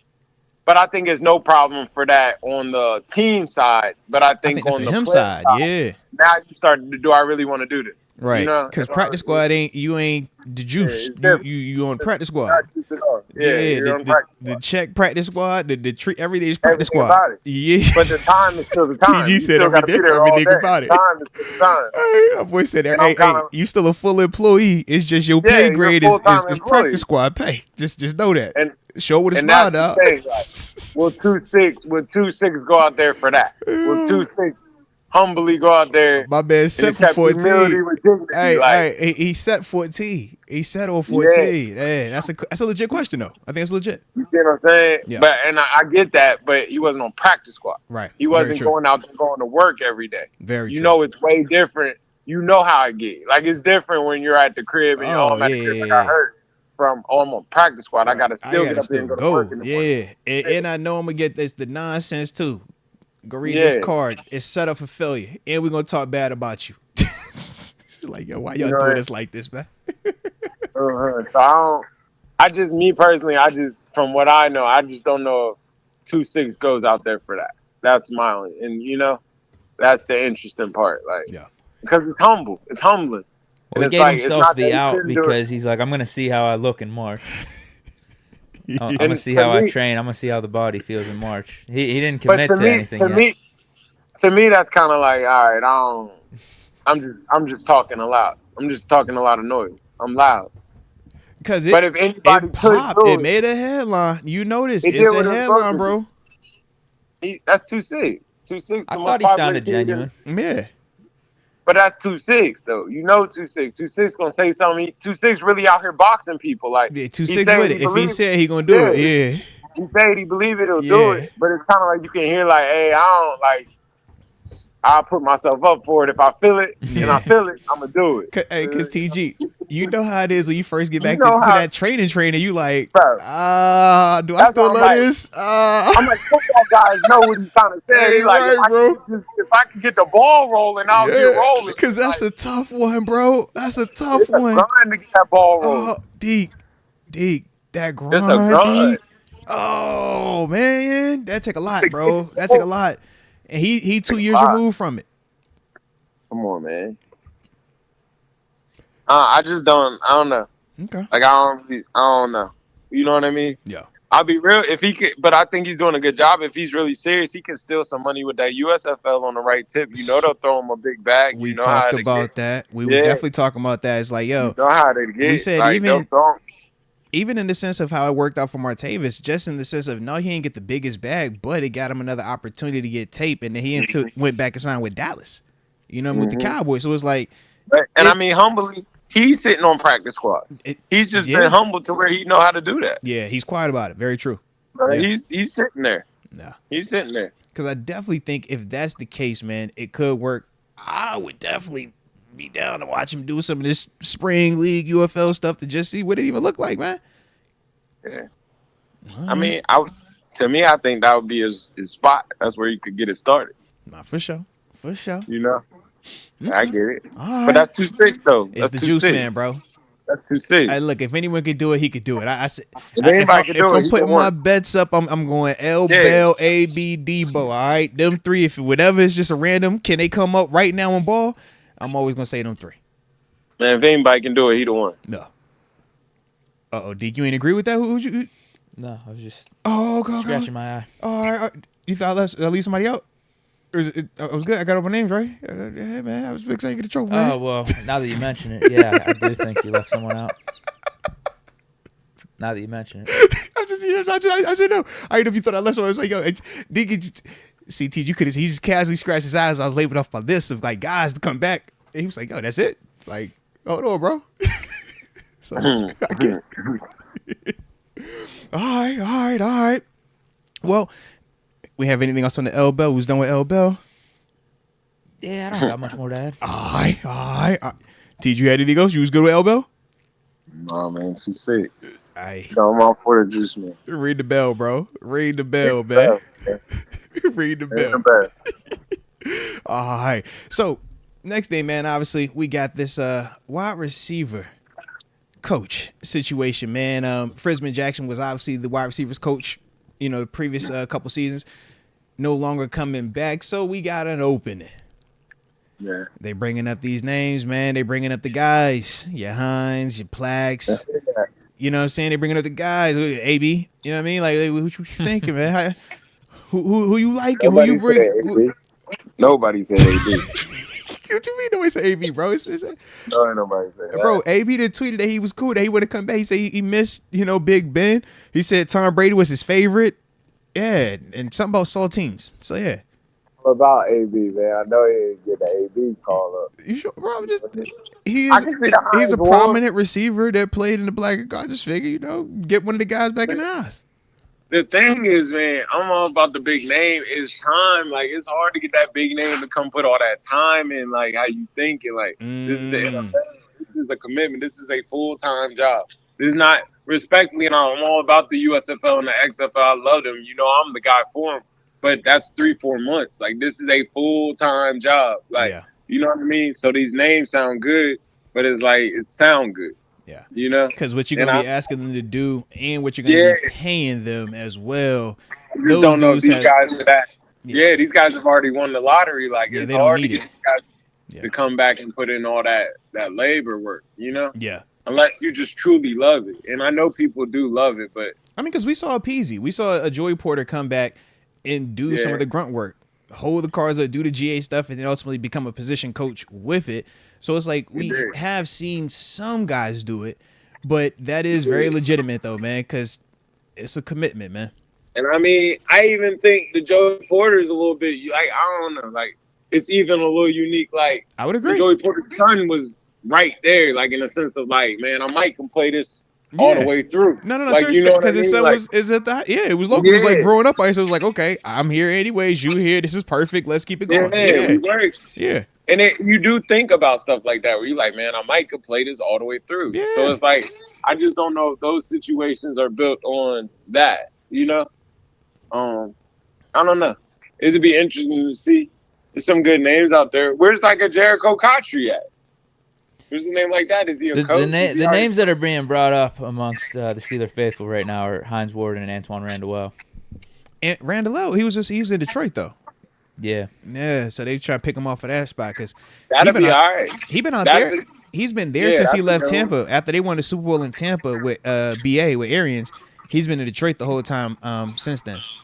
That's straight. That's homegrown. That's Yeah. Maybe you could, because it looks like he's doing some offensive coordinator interviews. Maybe you could have him be like a passing game coordinator or something like that. That could be something enticing. No, that's Arthur's offense. We're not about to play with that. Well, I was going to ask you. We ain't got to that part just yet, but yeah, that's awesome. Because I was like, yo, we doing pass game coordinator, ring coordinator. Is it like, yo, this is my baby, and it's only one chef in this kitchen, baby. All right. Awesome. Yeah. You're saying unless he brings him in, then it's off limits, or whatever guy that he wants. You know what I mean? No matter what he bring, like that's just his offense. I think they could bring a wide receiver coach in there to wide receiver, like. But to say a passing game coordinator specifically. Yeah, those are big words. Yeah. Well, because, it's going to undercut whatever success Arthur Smith does have to an extent. Right. Because we're going to look at him and say, if it's run or play action pass, Arthur Smith. But if it's just somebody throwing it and lighting it up, we're going to say, oh, that ain't Arthur Smith. That's the pass game coordinator. So I get what you're saying with that. Yeah. Now, that ain't what people want to hear, though, man. You know the people don't want to hear that. They want to hear that passing game coordinator talk, man. Man, business. I just think, I guess from the naive standpoint is you just bring in the best coaching talent you have and try to put together a coaching staff. Yes and no. I think I love having these talks because you realize how much of a business it is up there. Like, it's super business, bro. It's a business. Like, it's like, that sounds good logically, but business-wise, that don't make sense. Because that's the same convo of, don't you just play your best players if they're going to help you win? You'd be like, no, they don't do that, bro. Not always. I don't know if you heard the whole San Francisco interview where they said Shanahan was talking to the owner of the team, and he was like, I think our third string quarterback is our best quarterback. Now, obviously, we're not going to change anything for that, but I think our third string is our best quarterback. And he said he told him that, and the owner was like, very disappointed to hear, like, well, we put all this money in the starter. What do you mean the third string? Like, how'd that happen? What you mean? Yeah. Don't tell nobody else that. You know? Swear, bro. No, that's like, the business side of it, though, man. 100%, man. Business. It's business. Like, the football is dope, but it's business, you know? Because I look at it even, just sticking with this convo and going off what you even said, Deke. If a Eric Bieniemy specifically were to come in here as passing game coordinator, that would, to an extent, pull away from Arthur Smith's success. Yeah. Or even if Kenny develops, it's going to pull away from his success that way, too. And at this, junction, it's like, is it just based off the title? If you would call him an offensive assistant, does that differentiate? Yeah. Because it's like, if you're just a QB coach. I didn't think passing game coordinator was that big of a deal. Oh, yeah. That's my that's like one step under like a OC. Like when you say passing game coordinator, it's like, you're a coordinator of the passing, or you're the running game coordinator. Yeah. That's like, you're one step below DC. So it's like that matters. And even the pay reflects. Those dudes get paid more than regular position coaches. So it's like, it does matter. Yeah. These offensive coordinators, these guys are just pieces away from head coaches. They don't want to share that with nobody if they don't have to. Like, I ain't come over here for that. Like, I came over here to beat up. That boy said I want 100% credit on my work. Yeah. I don't want it to be a group project. Yeah. You feel me? You got to live and die with yours to where it's like, all right, I was 28th in the league. I'm the one that's fired. Yeah. No, like, it's no confusion. I'm second in the league. It's me doing this. You with me? So it's kind of like, that's how it is. That's how it is. It's legitimate, man. It's definitely legitimate. And that's also what, like I said, man, I'm sure for some of the Steelers fans out there, that's going to be a little interesting, man, in terms of their feelings towards that type of stuff, man, because it is legit. But at the same time, maybe Arthur Smith has a different mindset. Maybe he is kind of like, you know what, man? it doesn't hurt to bring in another dude that is established in this vein. And if that does happen, I think it's great for us as fans and supporters of the team. And, you know, we'll see how that plays out or what effects it could have on that guy going forward, though, because I do think that's legitimate, though. And we definitely just lost the homie, too. John Easton said he gave TG his phone. I'm starting to believe this, bro. Yeah, tough to deny. Yeah, this is crazy. Then he just texted me, I can't hear you. All right, I'm going to call you right back. Let's see what happens. Deke, could you hear me? Yeah. You good? Can you hear us? I didn't move. So hey, listen. All I'm going to say is this, bro. We had a guy call in yesterday. Shout out to John Easton, right? Yeah. His phone was super janky. They was saying he was on the Sprint phone. Then they was like, he was on TG bat phone. They was saying y'all two were like neck and neck for who got the craziest service. So I was catching strays. They saying he was on the Boost phone, everything, bro. Yeah, man, they be trying to get at you. I was like, nah, man, TG straight. They was like, you need a landline. That's what they told him. I was like, nah, man, TG straight, bro. So X Concepts, he's another big supporter of the channel. He said you just tapped by the FBI because of your Najee take. So that's why your phone be tripping out sometimes. I ain't tripping on it. You walk right here. Someone give me a clean spot. Y'all leave me alone. Let's go. I like how we could just hear the walk too. It's just like, yeah. Oh no, TG. Hey yo, what's up with TG phone, bro? What's up with the phone, bro? This was supposed to be the good spot he went to. That's right. How you said you was going to the good spot, bro? Yeah, I'm in the good spot. How much battery you got on your phone, bro? You charged up, bro? Like, what's going on, man? Fully charged. I got the air out here. You know, I don't understand. The feds, it's the feds, bro. It's definitely the feds, all right? It's either the feds or it's the Swifties. It's one or the other. The feds or the Swifties out, all right? So you got to be careful out here. We team Swifty over here, all right? TG, okay. You getting the new album? I know you hype. You know what I mean? You see the one you see the new Grammy album of the year? I know you was hype. Did she get a Grammy? Come on, she won a Grammy? You gonna think she won a Grammy? Come on, bro. You know what time she on, man. Of course she won a Grammy, man. I didn't happen to watch the Grammys, but I'm all for it. You know? Yeah. Of course she had to win. If she was up for anything, she won. Whatever they said she was up for, she won that. She won, bro. She won, all right? And they saying that no, he did not go to the Grammys. No, they gave him some flack for it too. Did they jump on his head? They got on him a little bit for it, but he was flying to the Super Bowl, so they kind of gave him a pass. But they definitely got on him a little bit because they was like, she fly over the world for him. Grammys, yeah, I seen people about to have a baby and say, forget it. I'll see the baby later. Yeah, it's the Grammys, bro. It's the Grammys. It's the Super Bowl. Yeah, nothing trumps the Super Bowl. Mm-hmm. Nothing. But they saying, you know, with Taylor, you know, winning and all this other good stuff that's happening for her, that a lot of that's about to roll over with the Chiefs as well. So can the Niners overcome all the the Chiefs and T-Swift success and all that? Man, what's your mindset, man? Let me hear this. I know it sounds wacky. I personally think the Niners are destined for this. Like, they've won 2 games they weren't supposed to win. They showed they're a good team. Okay. At the same time, if you play around with we lost you again. Oh no, man, we don't. TG. I thought this was gonna be a good take. TG, come back. TG. I could hear the bravado in TG's voice as he was saying. Did you hear? I heard. Oh man. What's up with the homie today? All right, we're getting one more try, man. Golly, come on, homie. Because he definitely about to come from the top rope. I can feel that one, bro. He said it ain't me, it's you. It can't be, bro. We just vibing. I'm just looking at my celly, man. It's not me. Hey, look. Not me. Me and Deke was looking at it the whole time. I don't know what was going on, bro. But you was about to come off the top rope. So come off the top rope real quick, man. And we just gonna be like that, all right? So don't even trip. John Easton said blame him. So yes, John Easton, this is all your fault, okay? This is your fault. Nobody else's fault. Bennett Rooker tried to say you got your phone at Dollar General. You got that Dollar General internet going on. That is not the case. And Michael Harak, he is not on a Metro phone. Bruh. This is actually insane. This is insane. I don't even know, bro. I don't even know. That might have been on me that time. That was on my mom. All right. Here we go. All right. Let's try this one more time.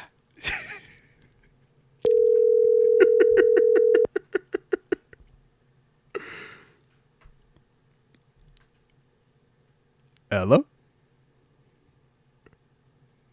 All right. No, it definitely ain't us there, bro. It ain't us.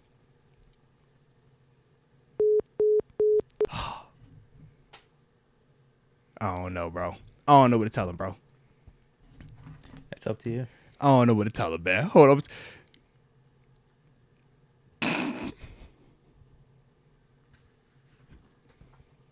It's the last one right here.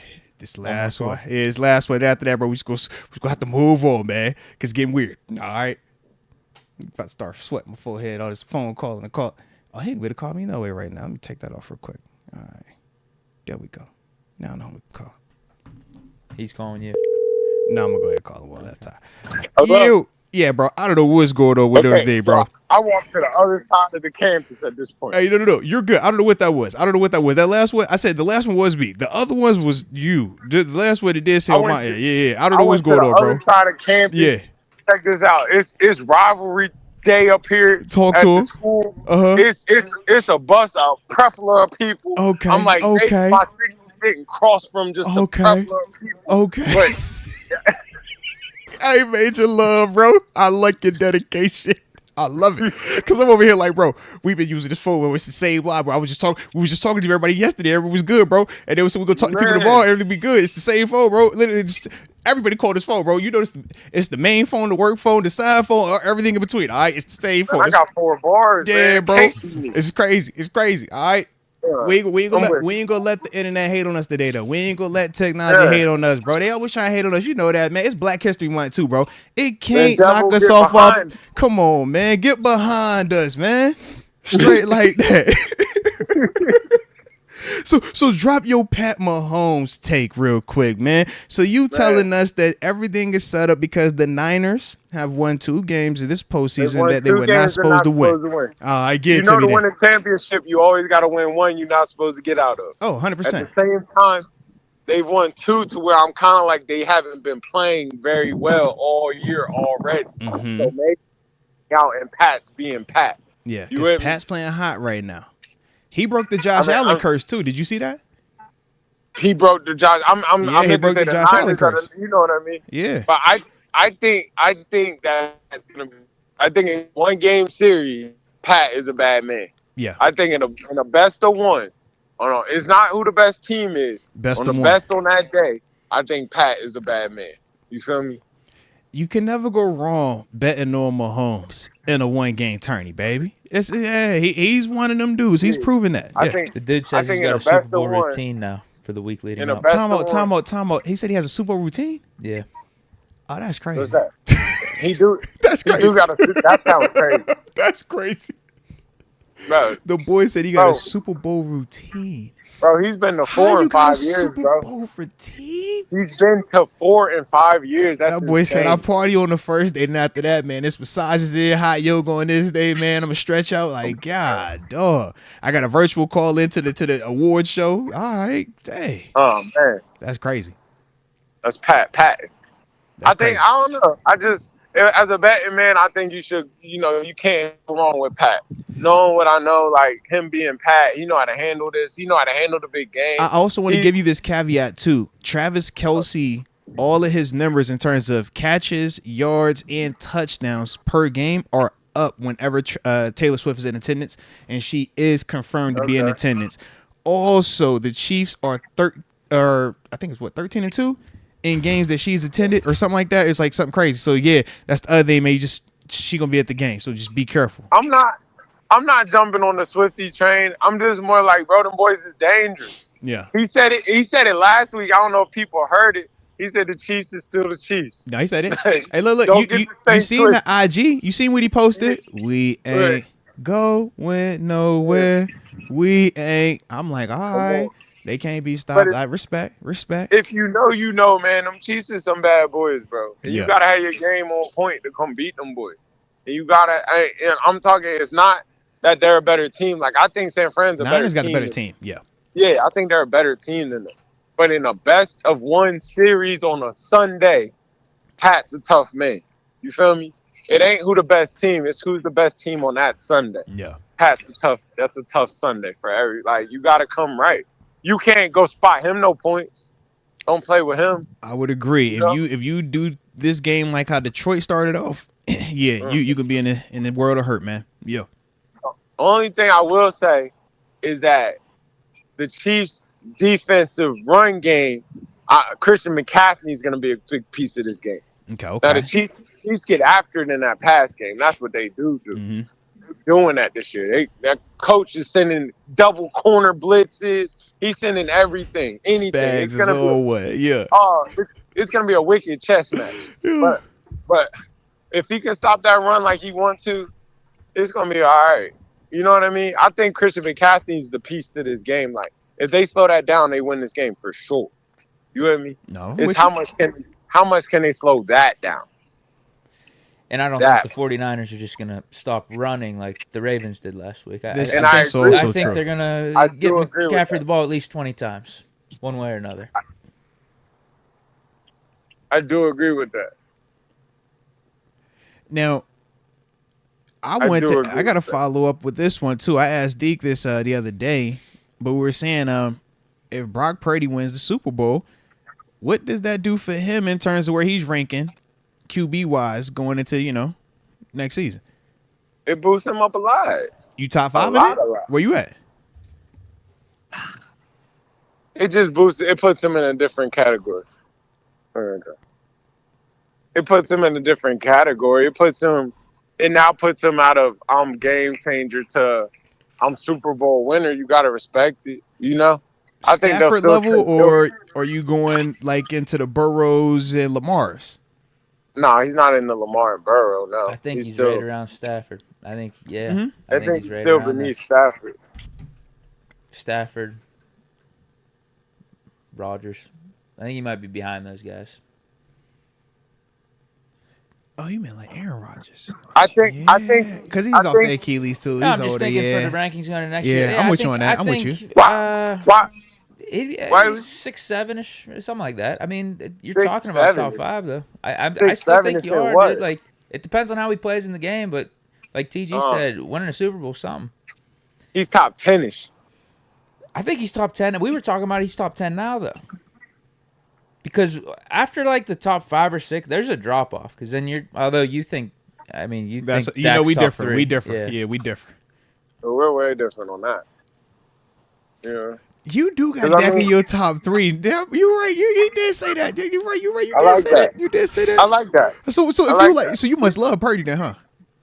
I like Aaron. I like Lamar. I like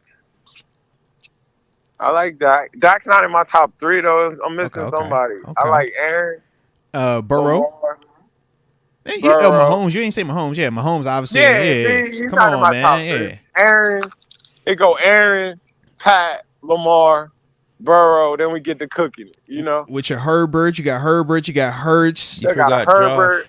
Josh is number 11 on his list. We ain't even bringing up Josh out. He's number 11 on his list. Josh is like 7, 8 on my list for sure. Yeah. So that's what, like, if Josh is 7 to 8 on his list, I'm like, where does Purdy come into this convo? Or that's what I'm saying. He's not in the 10. Yeah, no, he's not in the 10. Because I'm like, Stafford is like in that 10-ish. Yeah. Because quietly, it would honestly probably be around 7-ish. I think that's where I'd have Purdy. If he wins, he plays good. Jared Goff. Say it again. Purdy's over there with Purdy's around with like Jared Goff. Yeah. With like. He's in that range. Like Stafford's still around that range. He's in there. I like Stafford. He's in there over Goff, brother, for sure. Over or under CJ Stroud. See, it's weird. It's hot. CJ. I don't think we can get CJ that off for 1 year though. We gotta get some tape on him. I mean, it's just 2 years for Purdy though. He's still very young himself. Nah, wait, big difference. We've seen him come back and do it. Yes, but as a whole, it's just been 2 seasons of him in the NFL. That's what I'm saying. And this is his first year as like start of week 1. Remember, he ain't start week 1.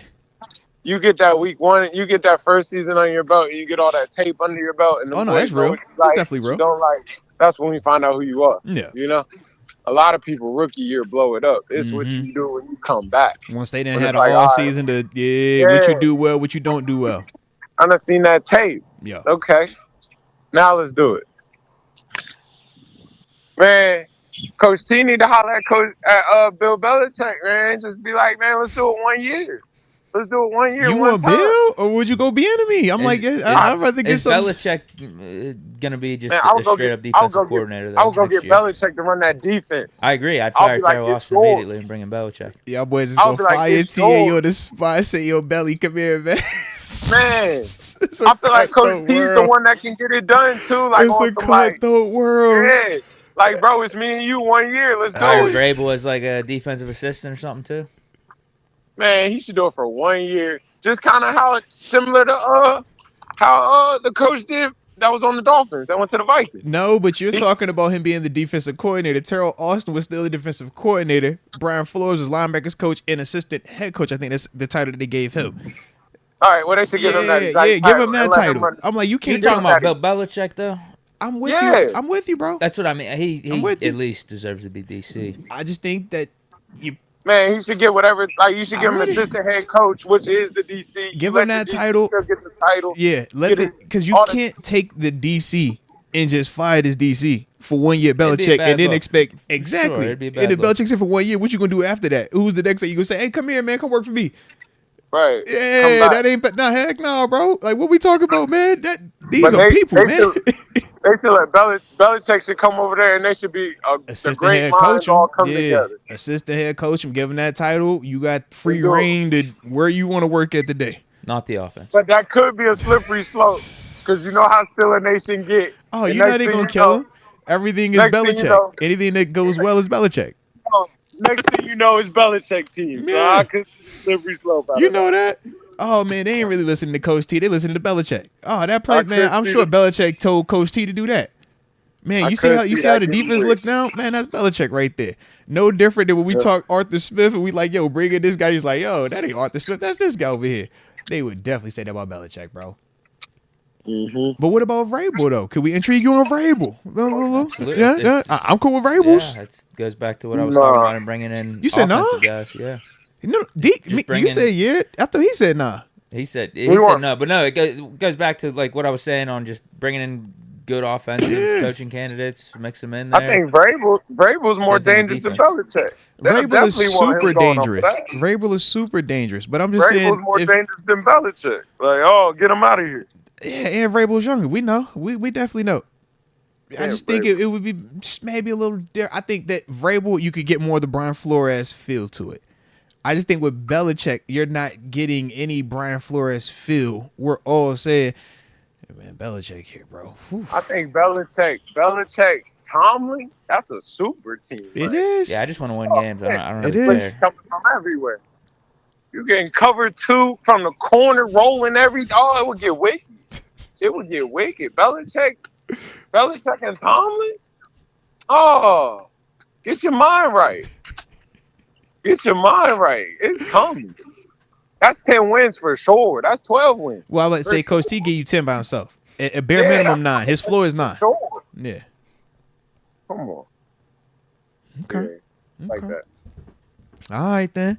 All right. Well, before we, finish this thing up, because right now your cell phone is working perfectly, so wherever you are at, we just confirmed that it was not us, it was you. That's what they said. All right, they just started out there. Wherever you at right now, just remember that. All right, but let's go ahead and get that prediction, man. You gave us a little bit of a hint of a preview last week, so we want to see is where are your feelings at now that pause that. Actually, I jumped the gun. I totally jumped the gun.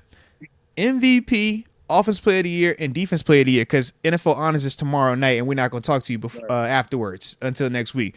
Who's your MVP? Right. Who wins Offense Player of the Year? Who wins Defense Player of the Year? Offense rookie, defense rookie. Who you got for me, man? MVP is Lamar Jackson. Jackson, that's the MVP of the league. The Offensive Player of the Year. I don't even know why you want to start there. Of all the ones you want to start with, that's crazy. Offensive Player of the Year sounds like Christian McCaffrey this year. Okay. Great year. ran the ball Mr. hard. CMC. Mr. CMC. Defensive player of the year. That's got to go to Micah. That's the Lion. The Lion. It's the year of the Lion. Come on. Got to go to Dallas. The Lion getting that. You know what I mean? The Lion. It's the year. It's time. He ain't got one yet. He ain't. Everybody else ain't got one. He gonna get the Lamar. He's getting a Lamar victory. Yeah. If Lamar's the MVP this year, they gonna give Micah the deep. I get it. That's fair. All good. Mike ain't even on the radar right now. Yeah, I thought you were gonna say Miles, man. I thought he was gonna go Miles, man. They love Miles now. I think Micah gets it this year. All right, who's your 2? Probably Miles. I mean, I love TJ. I think TJ does. I don't think he'll get it this year though. Like, you know, I think Miles is gonna finish 2. TJ will finish 3. Yeah, that's that. Yeah, respect. Okay. Brand just finished the season so cold. Like, it was his to have. He had 6 taken back home, but he just finished so bad. Like, so I don't see him getting it. Offensive rookie of the year is CJ. Yeah, it's CJ. That's CJ Stroud. That's done. What about no Puka? You ain't worried about Puka? Puka was balling. Puka was balling. CJ was way too loud. Way too loud. Okay. Way too loud. But they love Puka. Puka was cooking. They do love Puka. But CJ was really loud. He was super duper loud. But Puka got the better. Who has the better story? Who has the better story? CJ. CJ's dad is in jail, respectfully, for life. And he's a quarterback. Yeah, quarterback. That team drafted him number 2 overall too. That team was terrible last year. He came from Ohio State, the place that just ruins quarterbacks. This is also very true. Yeah, very true. To a team with a new head coach. Where historically they bad with quarterbacks too. Yeah, the Texans. Outside of Watson, they've been it's janky. So yeah, you accurate. But Puka was fire though. I like Puka. Puka was hard. Puka was fire, bro. But I'm with you, though. The defensive rookie of the year is that DN over there. That one from Houston. Oh, you want Will? I thought you. I was looking at what's the cat in Philly? Oh. Oh man, Carter. Oh. Yeah, Jalen Carter. That was one. Yeah, because he was super loud early in the year, and I think he scored too. I don't think dude really Pete buddy at Houston was going crazy though. Yeah. Will Anderson, a dog, he's straight, but he another top. Is my man on Detroit? Is that a rookie? Aiden Hutchinson. Nah. This is second. Oh, either second or third. I think it's the second though. Yeah. That's crazy. Feels like. Yeah, that's him. Then it's done. Okay. It's between those 2. Those are the 2 favorites, I think. Henderson and Carter. Yeah. For the defensive rookie of the year. Now Porter got some. He got some love. Got thrown in the top 5. Heck yeah, he a finalist. Heck yeah. Yeah, honorable mention this. Ain't nothing wrong with that. Nothing wrong with that. He had a great year. He did. He had a great year. I like it then. All right. So now that we got those out the way, do you have a coach of the year as well? And what's your comeback player of the year looking like? Because don't say nothing crazy now. Don't say nothing crazy. Don't say nothing crazy now. I need to hear you. I need confirmation because it's been some names be floating around, so I just need to make sure we're on the same page. Who's your comeback player of the year team? There we go. There we go. Put your hearts up, ladies and gentlemen. Put your 3s in the air. No. Put your 3s in the air. Hearts. All right. There we go. He came. The fact that he came back, he won it. It's landslide. Let's go. Landslide. Nothing to talk about. Respect. Nothing to talk about. Okay. And what you say? What? Oh, and then coach of the year. Who's your coach of the year? You Dan Campbell or you oh my goodness. It was personally I think D'Amico, D'Amico was the other one, Yeah. I think Houston should win. Stefanski's I think in the mix. Yeah. I think D'Amico should win it. I think what he did with Dan Campbell was fire. We done seen the nastiness and when he done brought Detroit through. He did make a run. Yeah. I don't know, but this D'Amico Detroit hasn't first done that in the Super Bowl era, right? Just this season. NFC Championship hosting a couple playoff games like that. That was their first time hosting too. They said, and then I think Detroit wins it from their story. I think he got to win it because you got to think them boys 0-16 2 years ago? Yeah. To a playoff run. Yeah. So I think the story gets it. But if we was just to say off of truly this year, I think D'Amico would be the one to get it. But I think Dan Campbell's body of work, I think is so much bigger than just this year that they give it to him. In a sense. You know what I mean? I get what you're saying. Almost like an achievement, like a lifetime achievement type thing. Like, yo, what you've done in these 3 seasons in Detroit. Yeah, this that is a crazy represents the 1 turnaround, year, man. like, Yeah. it's super impressive, you know? Yeah. So it's kind of like. All right. And the Super Bowl champion. Talk to me, man. Who your Super Bowl champ, man? Who you got? I don't think you can say anything to mess up any vibes today with this pick. So, yeah, you good. Your MVP and your deport was kind of just, we weren't really feeling you all the way. That's all. Man, Pat for the Super Bowl champion, Pat for the Super Bowl MVP, man. So we got greatness. We in the Mahomes era. Know what you're telling us? Yeah, it's the Mahomes this is where era. he takes over. Okay. He turns in. We slowly stop saying Tom. If he wins this one, you really choking out everybody. You know what I mean? We slowly stop saying Tom after Sunday. We're like, yeah, we had Tom, now we have Pat. Like, we start to say that words after Sunday. Yeah. Okay. Now we have Pat. Okay. Now we say that. Okay. Last drive, him for the win. Wow. Travis Kelce walk-off, propose in the end zone to T Swift afterwards. Oh, no. I don't get that. Oh, man, come on, man. You pump faking me, man. Don't sell me on the Lifetime movie, and then when it's time for the Lifetime movie, you want to walk away from it now, all right? Nah, but we'll get a kiss. We'll get a kiss that rocks the world. All right. We'll get one of those. Okay. I just thought we were going to get the walk-off, the take the deed, the retirement, like the boys. Remember, what was the guy from Boise State? Remember that? The Statue of Liberty play, won it, and then proposed to Shorty on the sideline. Yeah. I thought I'm thinking we might get some of that. Just the walk-off fade. I know the name. Walk-off fade. Zabransky. Is that it? No, we're not getting that. That was the quarterback. That was the quarterback. The running back was. Was it the running back? The running back did the proposal, but that was the quarterback though. I don't know who the running back was. What the quarterback had the crazy part with the statue, all of that. Yeah. Statue of Liberty. That was fire, bro.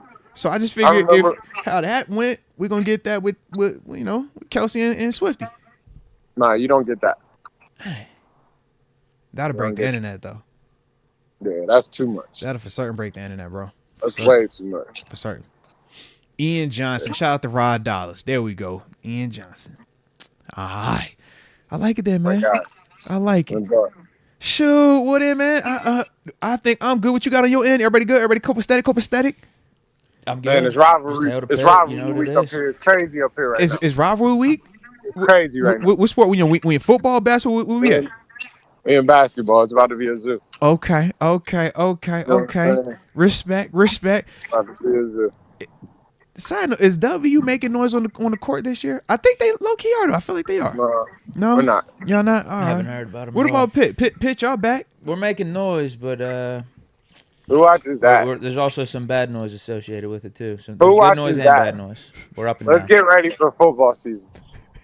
Talk to me about football. Basketball season ain't over for us. Let's talk to me.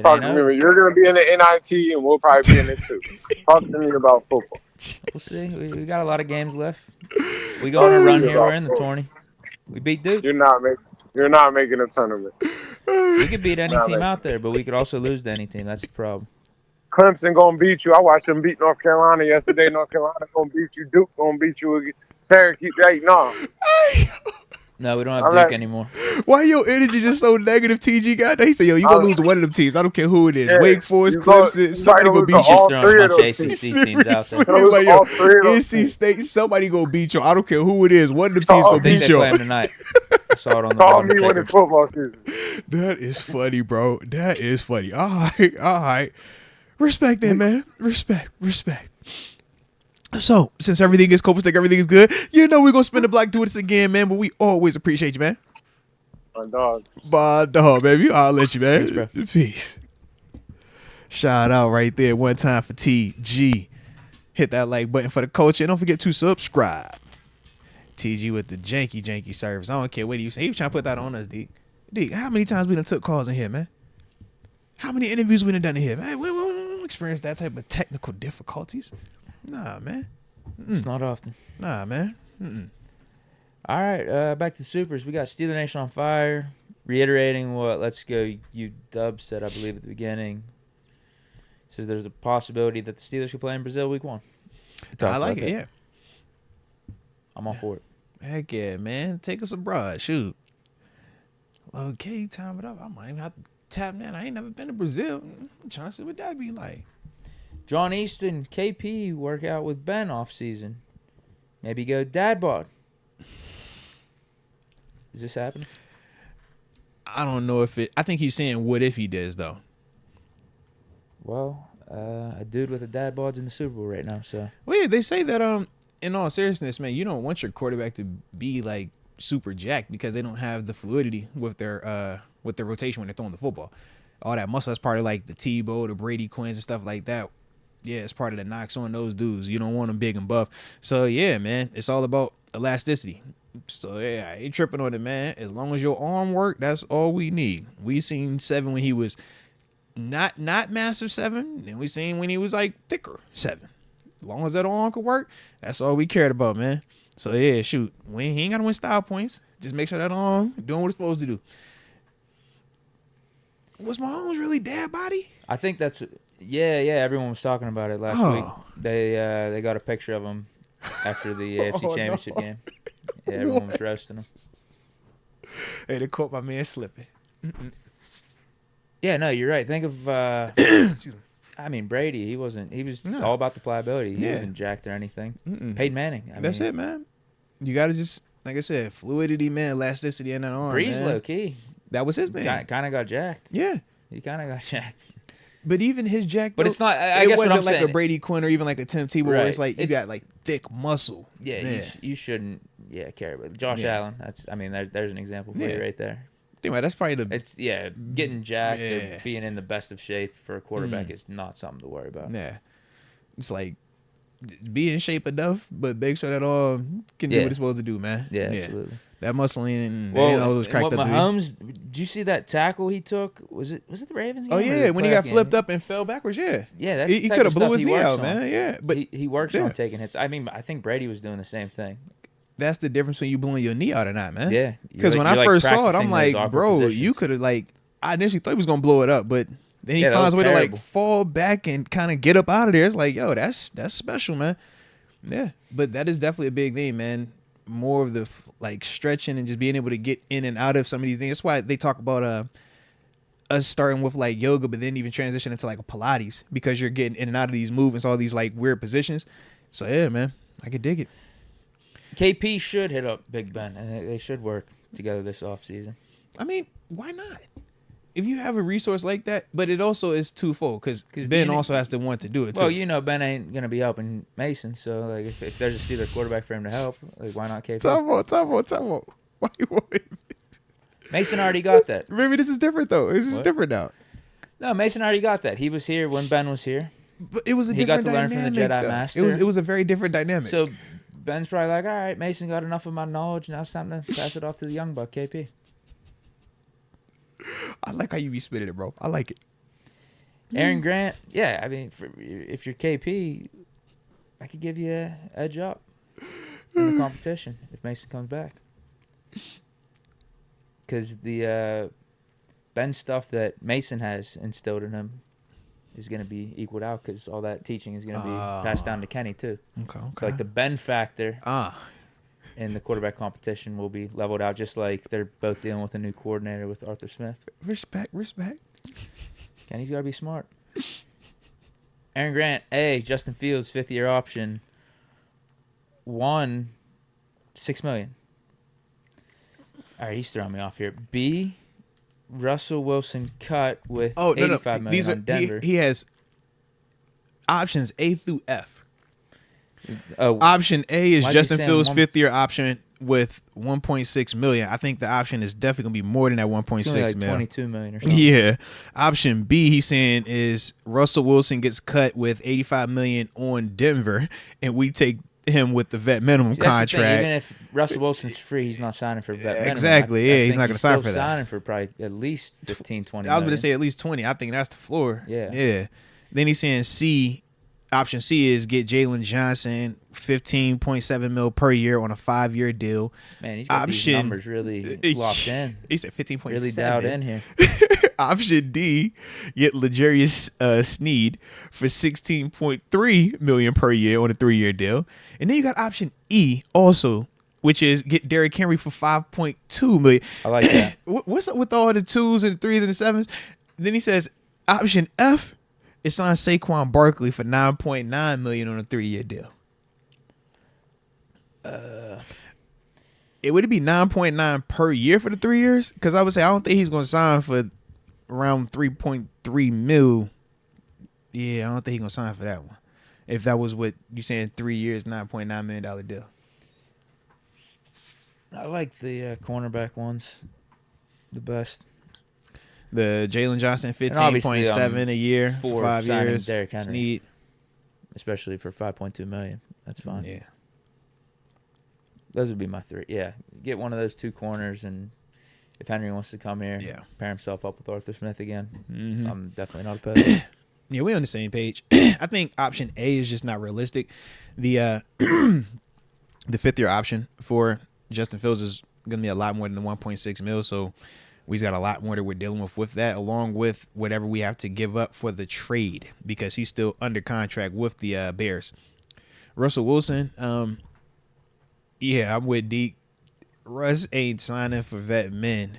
Russ is talking double dip. That's what your mindset is as a player. If you get cut with guaranteed money in your contract, or if you get cut in the season, your mindset isn't, man, I want to take the least amount. You saying I'm trying to double dip, so let me get another big contract or get as close to, max value that I can get for myself, because now I'm going to be getting 2 incomes from 2 separate teams, but them checks going to hit the exact same time, bro. I could actually see signing for the vet minimum is Russell Wilson.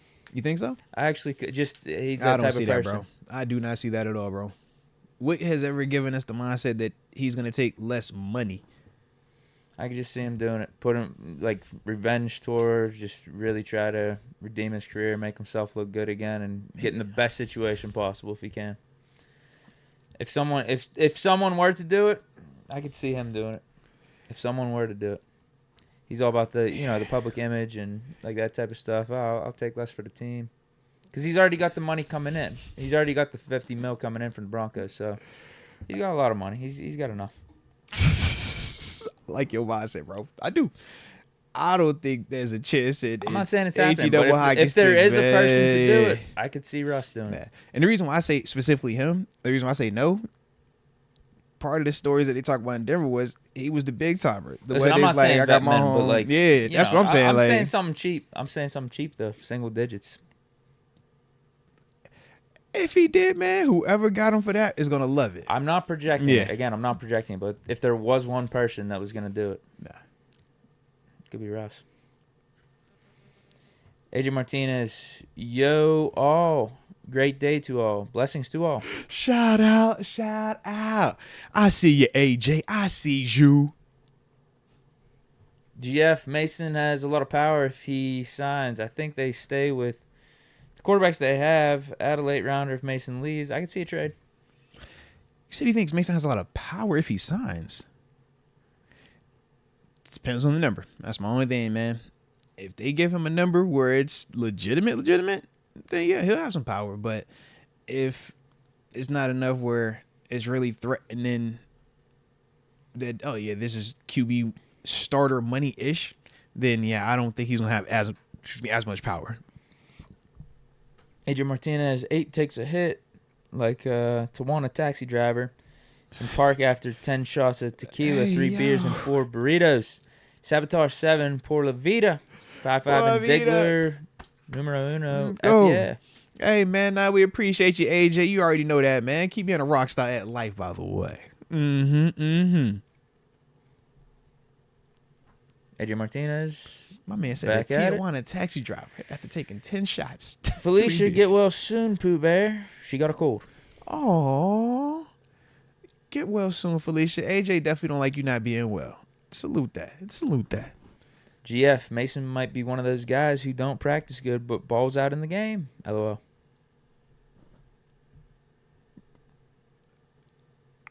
He does practice good, though. I was just going to throw it out there. He actually does. I can attest to that one. Germ824. Grab your red solo cups for the one and only Toby Keith. Rest in peace. Big facts. Yeah. Passed away. Was that yesterday or 2 days ago? Yeah, yesterday. Yeah, man, from cancer. It was at 60. Was it 66? I think he said. Or it was up there. Like in the 60s. Yeah, man. Nah, definitely RIP to the legend right there, man. Absolutely, man. Jeez. Yeah, I had to bump some Toby Keith yesterday. I respect that, man. Definitely respected that, man. AJ Martinez, Mason would have torched New England and Arizona. Kenny, no points on offense for nearly 2 years. Mason, 30 points a game as a starter. Next year, Kenny got fear. Dang, and the people really liked his comment, too, because 5 people liked his super chat. Yeah, it doesn't surprise me. But you said Kenny got a lot of haters out here, bro. It's a Kenny hater faction. You did say that. I told you. You did say that. Samurai Finn, trade up and draft Penix. He's the best arm talent, has the measurables, won a playoff game, unlike our quarterbacks. Injuries are there, but is Cincinnati and Baltimore worried quarterback? Plus the free agents this year are weak.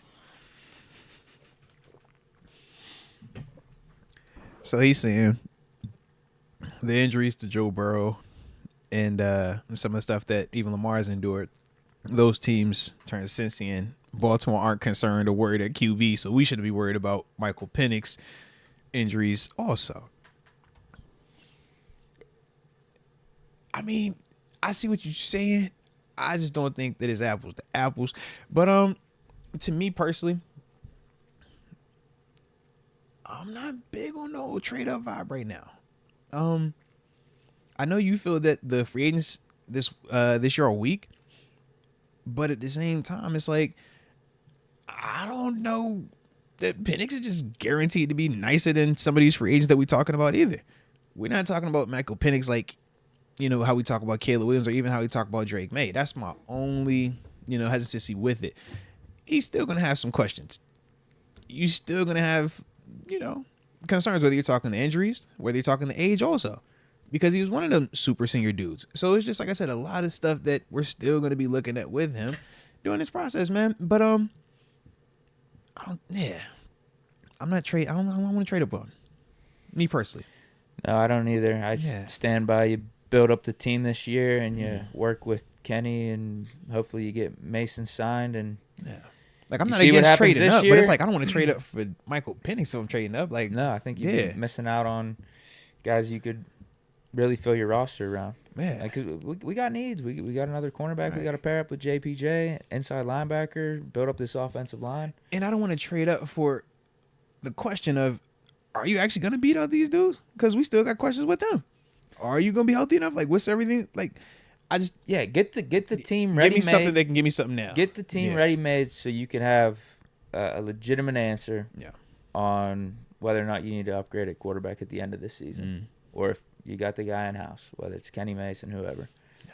I think that's what you do. Because you already proven you could win games with Kenny, you can win games with Mason. Yeah. Yes, we want more out of him, but Kenny's still young, and Mason, in his own right, is kind of still young just based off experience. So he has more that he could show out there. Mm-hmm. So I'll go off that versus drafting another guy where you're just banking on upside too. Like going back to what you said, like any guy you draft in this draft, you're just throwing in the mix for like a competition that's going to be related to upside for 2024. Yeah. And like what these players' development are. And it's like, I don't want to trade up to try to find something like that. I don't like that scenario. Sean McCartney, just to let you all know, when I say Kenny hater, it's not for those unhappy with Kenny. It's the ones who don't want him to succeed. No hate, just facts. It's 44 degrees, and some of y'all are haters. It says 44 degrees. Why you hating out there, bro? So at least you be doing your time instead of hating if it's 44 out there. Ron Easton says KP haters, international player haters ball in here. Hate. I hate your face. I hate your throwing motion. I hate the fact you wear 2 gloves. I hate the way that you wear your swag towel. That's what they saying, bro. Hey. All right. I like what you did right there, John Easton. I like what you did. Let's go, you dub. By the way, Frank Saravelli needs to shut the F up and keep Sid's name out his mouth. So what if Sid didn't want to participate in the All-Star game? He's done enough. Talk. Let's go deal you, dub. And I do stand by that. If a Sid don't want to participate, he ain't got to participate. It is Sid. But that's just me fanboying for Sid. What's your take on it? I don't know enough about the situation, but Crosby could do what the hell he wants. Yeah, I always side with Sid in that scenario. Mike Hood, tell TG. But they liked his comment too. Shout out to you. Let's go, UW. I see you in the building. Yeah, they liked you up. Mm-hmm. Mike Hood says, tell GTG the Ohio State quarterbacks aren't ruined there. Burrow, 3 years sat behind Haskins, then left for LSU. Fields and Stroud. Put that hate O State talk to rest. What other schools have more starters in the NFL? There it is, Mike Hood. Defend that OHIO, because that is for certain one of the narratives that they do be pushing, that all Ohio State quarterbacks are trash. TG talk smack on Ohio State? Well, he was using it as like a positive for CJ Stroud. He said he came from the place where they can't develop quarterbacks, where they kill quarterbacks. So for him to come into the league as a rookie and actually play well, that should also add to it, because think about the rest of them. I would like to think Ohio State helped CJ Stroud become the number 2 overall pick. No, it's not against them becoming the picks, because you think Dwayne Haskins, Terrell Pryor, let's see, who am I forget? Oh, Justin Fields. You know what I mean? So it's just like they all got drafted high or higher. I guess my point is the stats they're putting up at Ohio State is enabling them to be drafted so high. So I guess you could talk about the gift and the curse of are they getting developed properly for the NFL at Ohio State, but at the same time they're doing great things, and that's getting them drafted. Yeah, because to me, man, part of the whole issue with, or the argument on the Ohio State element, same to the Bama quarterback element, is just you have so much talent around you. Even though it's a pro-style scheme, your talent is so ridiculous that you're still not getting like pro-type looks defensively. So now when you play that at this level and everybody is equal, well, now we're identifying that it's taking you a little bit longer to read this coverage. Now you're a great athlete, so you can make up for it with your legs or something else, but this is something that you've really struggled with. No different than when we talk about some of the knocks in them spread offense with even a Bo Nix, where it's like you got gaudy numbers, gaudy completion percentages, but how many of your passes are literally screens, passes to the flat, and the whole Brock Purdy argument to an extent. AJ Martinez, Sabotage 2 by... I forgot Cordell Jones. That's another one. Shout out to you, Mike Hood. 7 totally forgot. Karma, Sabotage 7, LOL, JK. Nah. I don't know what formula he just put out there. Yeah, Sabotage 2 by 7, Karma, Sabotage 7. Yeah, it make my head hurt, but I like it, though. You know I'm down for that, AJ. I ain't tripping. You know I ain't tripping, AJ. The Barbarian asks, did y'all see my Steelers vid yet? I have not yet, but it is on my list. So, you know I got you. But I have not yet. And he was the final Super Chat for today. All right. Okay, then. 6:15. All right, we can do it one of two ways, Deke. It's up to you. We can either rehash me and you specifically talking about some of these receiving coach hires potential thing, or we can open the phone lines again, because John Easton called last time, so he shouldn't have to call today, because we're going to be talking Arthur Smith to get more people's thoughts on it, since we only did a couple of the calls last time. Yeah, what you think? Open up the lines. Man, let's open them up then, bro. If they want to talk receiver coach stuff too, they can do that. Okay, they can talk about whatever they want. All right. Well, ladies and gents, boys and girls, y'all better hit that like button one time for Deke. You heard what he said. Deke said, bro, open up the phone lines. Deke said he want to hear y'all. He want to talk to the people. So we're going to talk to the people today for the homie Deke. All right. So you already know the digits too. Dial 412-346-6955. Once again, 412-346-6955. Phone lines are open. Not for you, TG. Not for you. For everybody else. All right.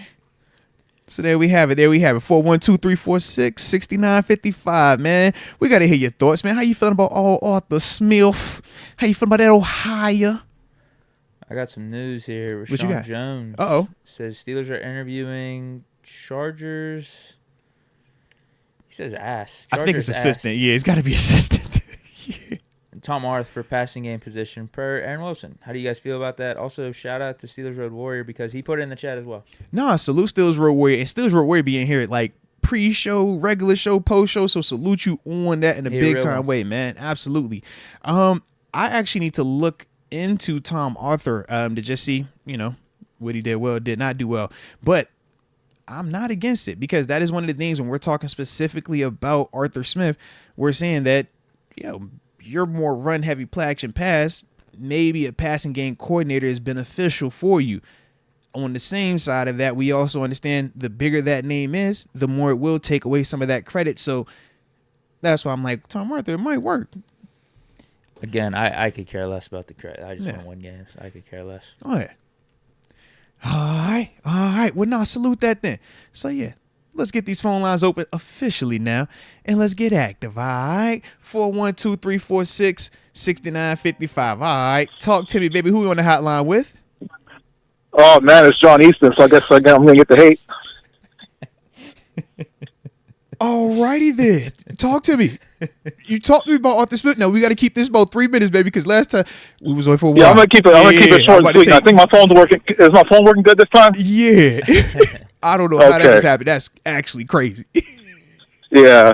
Let me just talk about this real quick, just a little bit. I wanted to tell you about why I'm going with the Kenny Pickett factor, and it's more of a sentimental reason this time. And I just wanted to throw it out there. Let's hear it. Okay, the sentimental factor is he was the pick by Franco Harris, the ultimate running back for the Pittsburgh Steelers. And to me, so I'm going to stick with them. And also the fact that, the late winning drives, the good stuff, but, just one love. And that's it. That's all I'm really going to say. I don't want to take up any more time. So it's a sentimental part with the KP element. Let's not forget the Immaculate Connection that happened. Oh gosh, here you go. Don't do that. 50th anniversary of the Immaculate Reception. Don't put that on him. That was GP. What? That was GP. Kenny? That was GP. Not play. He made some good throws in that drive, from my recollection. Nah, he was cooking. I like it. Yo, John, I don't know how you did that though. That's actually crazy. Salute you though, baby. Salute you. They said you man, and one love to all the other chat, man. God bless. Let's go. Hey, they said you got a Tesla phone, bro. They say there's no way that you. I'm like, yo, I don't know how to happen. I literally just tapped the button and it popped up. Deke watches me. I don't be doing that. I'm like, yo, I don't know how that happened, bro. Salute you, though. Salute you. We always appreciate you, though, baby. Let's get it. Thanks, bro. Yo, that's crazy. I'm like I said, you see me. I don't know how that happened. All right. I don't know how that happened. But the phone lines are open. All right. They're open.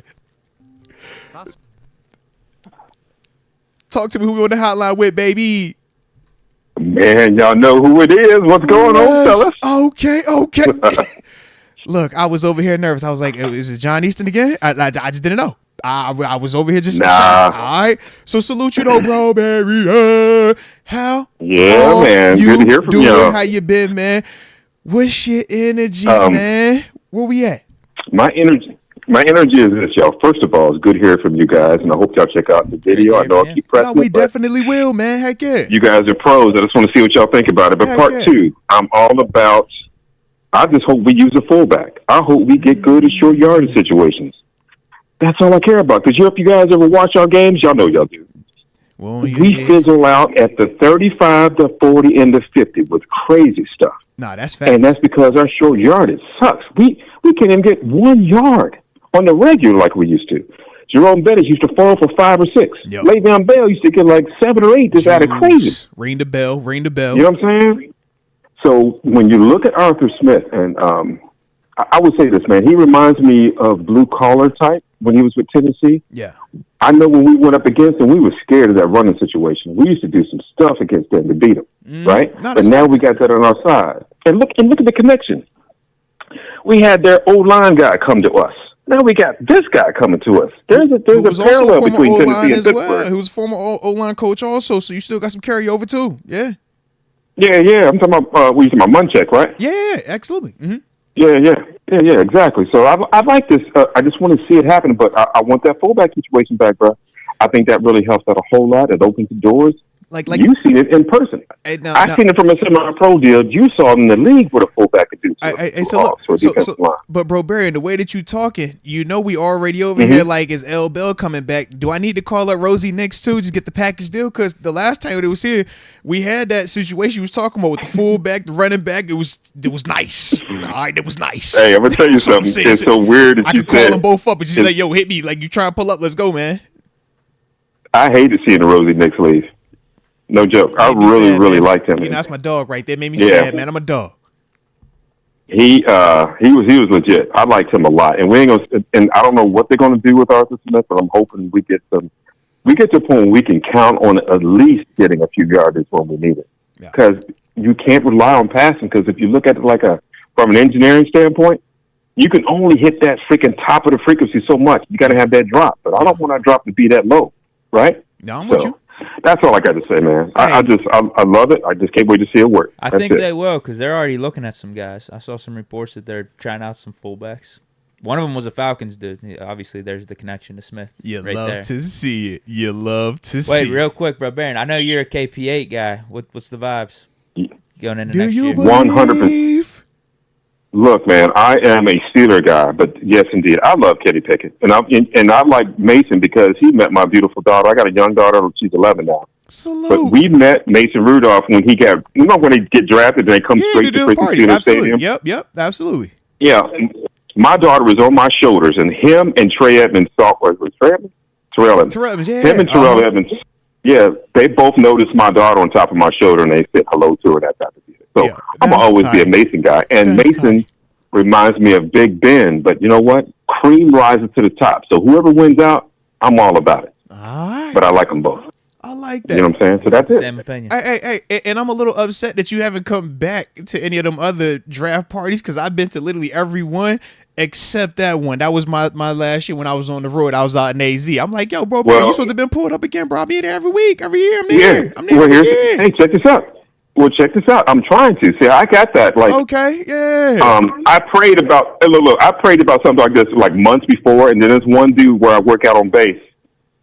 He's a big Steeler fan. He told me he can get tickets. I was like, you can get me tickets to where? And he called somebody, and he did it for my nephew's birthday, and we went up there. So we've been trying to come back ever since. But you know, I don't have that connection no more. So I'm gonna see what God does and let it happen. Respect, man, respect. I like your energy, Wilburn. You know I like your energy a lot. So no, we definitely appreciate you rocking with us, and of course, like I said, I'm gonna check out that video too, man. All right. All right, I hope y'all smile, man. I hope y'all do. Critique me all day, y'all. Tell me what I missed. Hey, all right? Let's go. I know I need makeup, but I worked that out. Love it, man. Love it. Appreciate you again, God bless baby. y'all. Have a good one. Peace. All right. Shout out right there, man, to bro Barry. You know, he from the crib. He got that peak radio voice too. When he come on, bro, it make me feel like I ain't got a radio voice. I'd be like, dang, go on. I like it though. Well, this fullback talk makes me think even more that the Bell signing makes just not that much sense. Respect. Because we're gonna need an extra player there. I can see it. Unless you want to cut like Connor Hayward or Darnell Washington or something like that. Or you have Randy Williams also, or Rodney Williams, excuse me. He's another player that was in that room. You went to them. It was like, yo, we got another. Well, we could cut him definitely. You got some defense stuff, you know. So we got some. If it was going to do it, we got some options. Hopefully, we don't have to cut too much. It's 90 on the roster right now, though. Get to the practice squad. I like it. +186. Oh, let me answer this. Who we on the hotline with, baby? Talk to me. What's up? It's Deshaun. What's the word, bro? Hold on, I got you. You said Deshaun? Yeah, Deshaun. I've been on here before during the preseason. Yeah, man. Heck yeah, dude. How you been? How's it going? I'm good. Let's get it. I see we talking about Arthur Smith. Yeah. I just want to touch on the fact that everyone putting a huge emphasis on the run game, and I think we're going to have a huge problem if we don't get George Pickens involved this season. Along with Deontay. Okay. And I don't know if y'all know, but ever since Mason stepped in, I think the whole locker room has like shifted towards Mason and forgot about Kenny. So I don't think the guys want Kenny anymore, but if he could prove everybody wrong, I'll be okay with it. But I think we got to get pretty and go get a QB because I don't think Kenny the answer. Who you going? I was about to say, who you going to get? This don't sound realistic, especially since they got a new head coach. But I'll probably get like 10 first-round picks to Justin Herbert, and then the safer option I'll just give a second for Fields. But I think we got to get pretty because it's a make or break year. Who'd you say was the other one? You said hold on. You said Justin Herbert. Who was the other quarterback you said? You said you traded a second. Fields. I'll probably just give a second to Fields. I thought he was going for a first, but I see everybody trying to give a second. I don't know how. Yeah. He had a contract. I feel like he signed a big boy deal too. But all right. Okay. All right, with the Fields thing, are you doing that dependent on what happens with Mason? Regardless of who's on the roster, I think Fields would be the better option. So all right, so you're saying even with signing Mason, you still trade for Fields? Yeah, just because I feel like the ceiling would be higher with Fields, and I feel like the offense could be more explosive. Who's your QB1 day one with those three? We getting spicy. Probably not day one. They could battle it out in training camp, but talk it. I think eventually it's going to have to be Fields if we want our offense to be where it needs to be. I just don't think like we can't. We can start with the run game, but I just think we got to get these guys involved, or it's going to be the same situation as last year. GP going to be a diva. Deontay might have his little moments. I think it needs to be a balance, just so the whole team can stick together. Are you worried about Fields getting GP and Deontay the ball though? Oh no, because I seen. You watch Justin Fields and DJ Moore versus Commanders. You see him playing with Justin Fields. Kenny and Mason never have no games like that. He was throwing rockets all game. I told you, I told you guys I've been here in preseason. I told you in the preseason when Mason made that deep throw to Calvin, Kenny can't do that. Fields been throwing rockets all game. Fields was throwing rockets all season. He may have his moments, but he still got the potential over our whole quarterback room. So, nah. I like it. You had anything else? Yeah, that's all I had to say, Respect. man. Hey, Deshaun, man, we appreciate you again, man. And keep rocking with us. You know we're going to keep rocking with you, man. Sure. I like it. Let's get it. I appreciate you as always, baby. Peace. Shout out right there. Okay. You know we got the phone lines open, man. 412-346-6955. Deke, that was a little contrast right there, man. Some contrast. He was all in on Fields. He was, too. He shouldn't have even – he just should have said it, we're not going to sign Mason, just trade for Fields. Because I feel like that'd be a waste. Obviously, he wanted Fields to be the starter. Yeah, if you're getting Fields, go get Fields. It's not like you want Fields. Yeah, because he definitely was like both Fields. My man said, yo. Why sign Mason? You doing all that. No reason to sign Mason. Then. All right, talk to me. Who we on the hotline with, baby? Hello. Master Moats. Yo. Is this the one and only Michael Patrick McCracken? Is that who I think it is? No, sir. This is Pittsburgh. Oh, wow. Man. I thought it was Michael Patrick. You got me, bro. You got me. Oh, man. Same voice. Shout out. Y'all do actually sound almost identical on the phone, man. Pittsburgh Toddy, man. Talk. Let's ride, baby. Let's ride. How the heck are you doing first? I got a little bit of a cold here, so my voice is a little odd. But respect. Beyond that. Well, shoot. I'm glad you're on the line with me, man. I gotta say, Arthur Smith, he needs to get that mustache back in a bad way. You're not feeling the clean shave look. I thought it was like the rebirth, you know? He just doesn't look right. He doesn't look like he's commanded the respect he should without that mustache, man. He needs to bring that back. The mustache give me old school, like, yo, you better believe what he's saying and listen to that. Coward power. Yeah, it did give me that vibe right there. Beyond any of that, I really think we got really almost no choice but to sign Mason back. I would say, because if not that, then you got to go the option of potentially trading for a Justin Fields, right? Or trying to spend some big money free agency wise.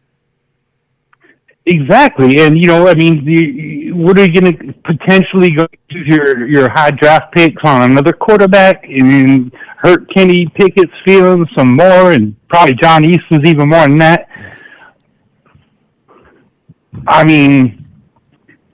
Yeah, we got to get Kenny. We got to get Mason back. It's as simple as that. Like I said, I definitely get that. That makes a lot of sense. And when we're just talking about with the easiest amount or the easiest way to go about getting a quarterback in with that competition that has shown us something, it would be Mason. Whereas we know going for Justin Fields is going to cost a lot more. Going to move up in the draft is going to cost more. And any of these other higher end, more proven QBs are going to just cost more and take a longer time to get them in the building. So, yeah, I do agree with you. I like what you're saying right there. Absolutely. Plus, he already has, his chemistry with the wideouts and with Moose and the rest of the offense. Mm-hmm. He's already, immersed in the Steelers culture. I've got to say, I'll admit. He's a full blood. It's pure blood. It's pure blood. D, why you nod like that when I say pure blood? That's crazy. I'm just agreeing with Pittsburgh what you said. Tidy, was you smiling like that too when I said pure blood, or was you like, all right, it ain't that deep? How you felt about that pure blood comment, man? Because you said they be trying. I can't exactly comment on my head movement. I can tell you this. I talked unbelievable amounts of crap about Mason. Yeah, I did.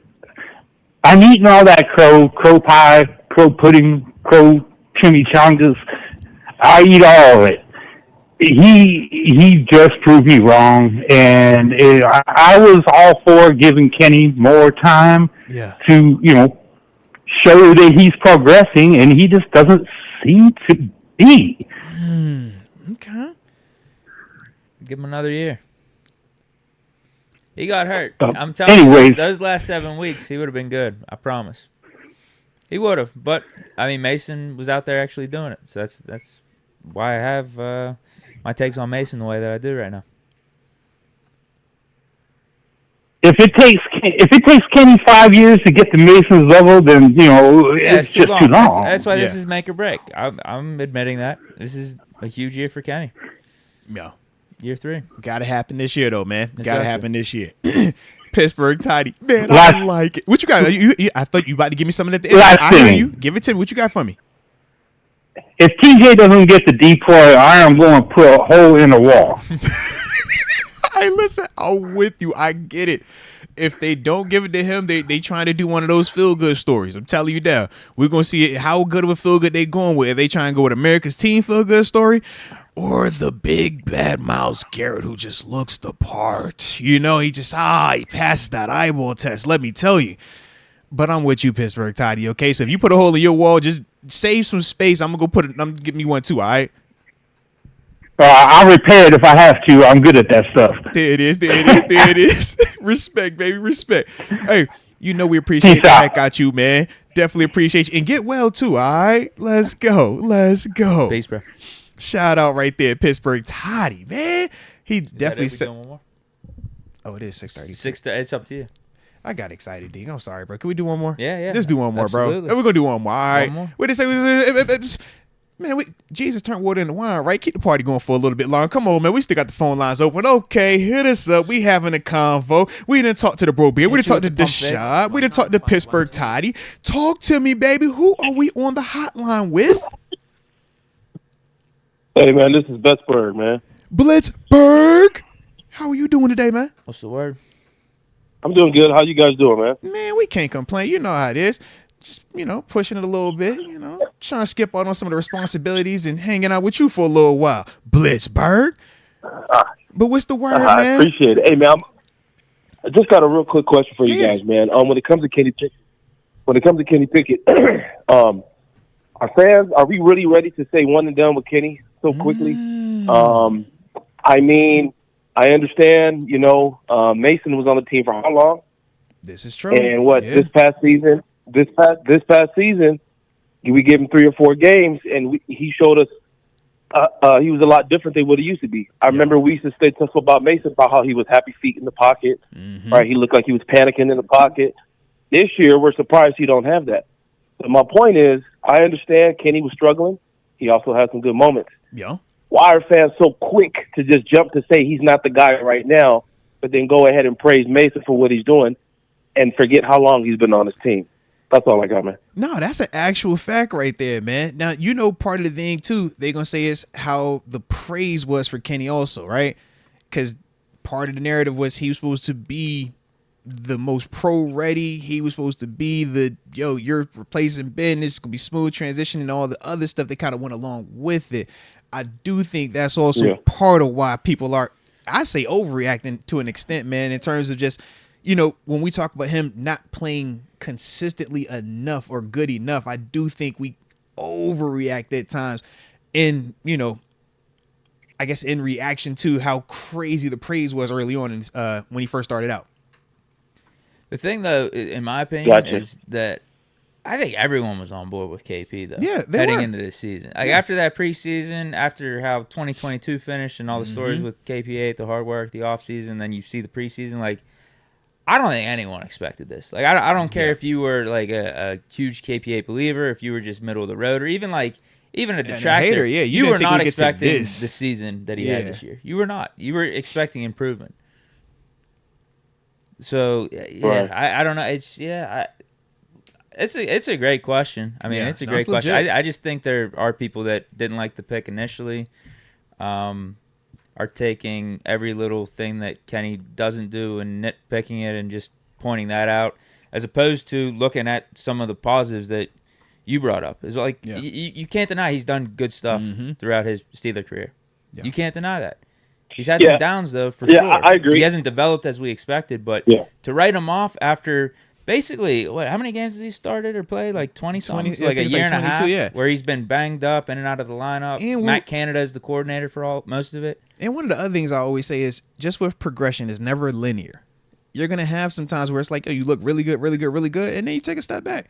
Do you look really good, really good, take a step back? So it's like we kind of are witnessing that with Kenny, and it just so happened that when he got hurt, Mason just kind of, put his foot in the door and really changed a lot of just the feelings surrounding the position. But I do think it's legitimate, man, what you're bringing up. And, yeah, I don't think you're wrong with it. I think both can be true. Yeah. Like, you still give Kenny a chance. Like, you can still believe that Kenny can make things right, but also acknowledge what Mason did. And that was, get the offense to new heights. Seriously, man. Seriously. I think both can be true. And, like, you can also be high on both. I'm high on both. Like, I'm rolling with either or. Yeah.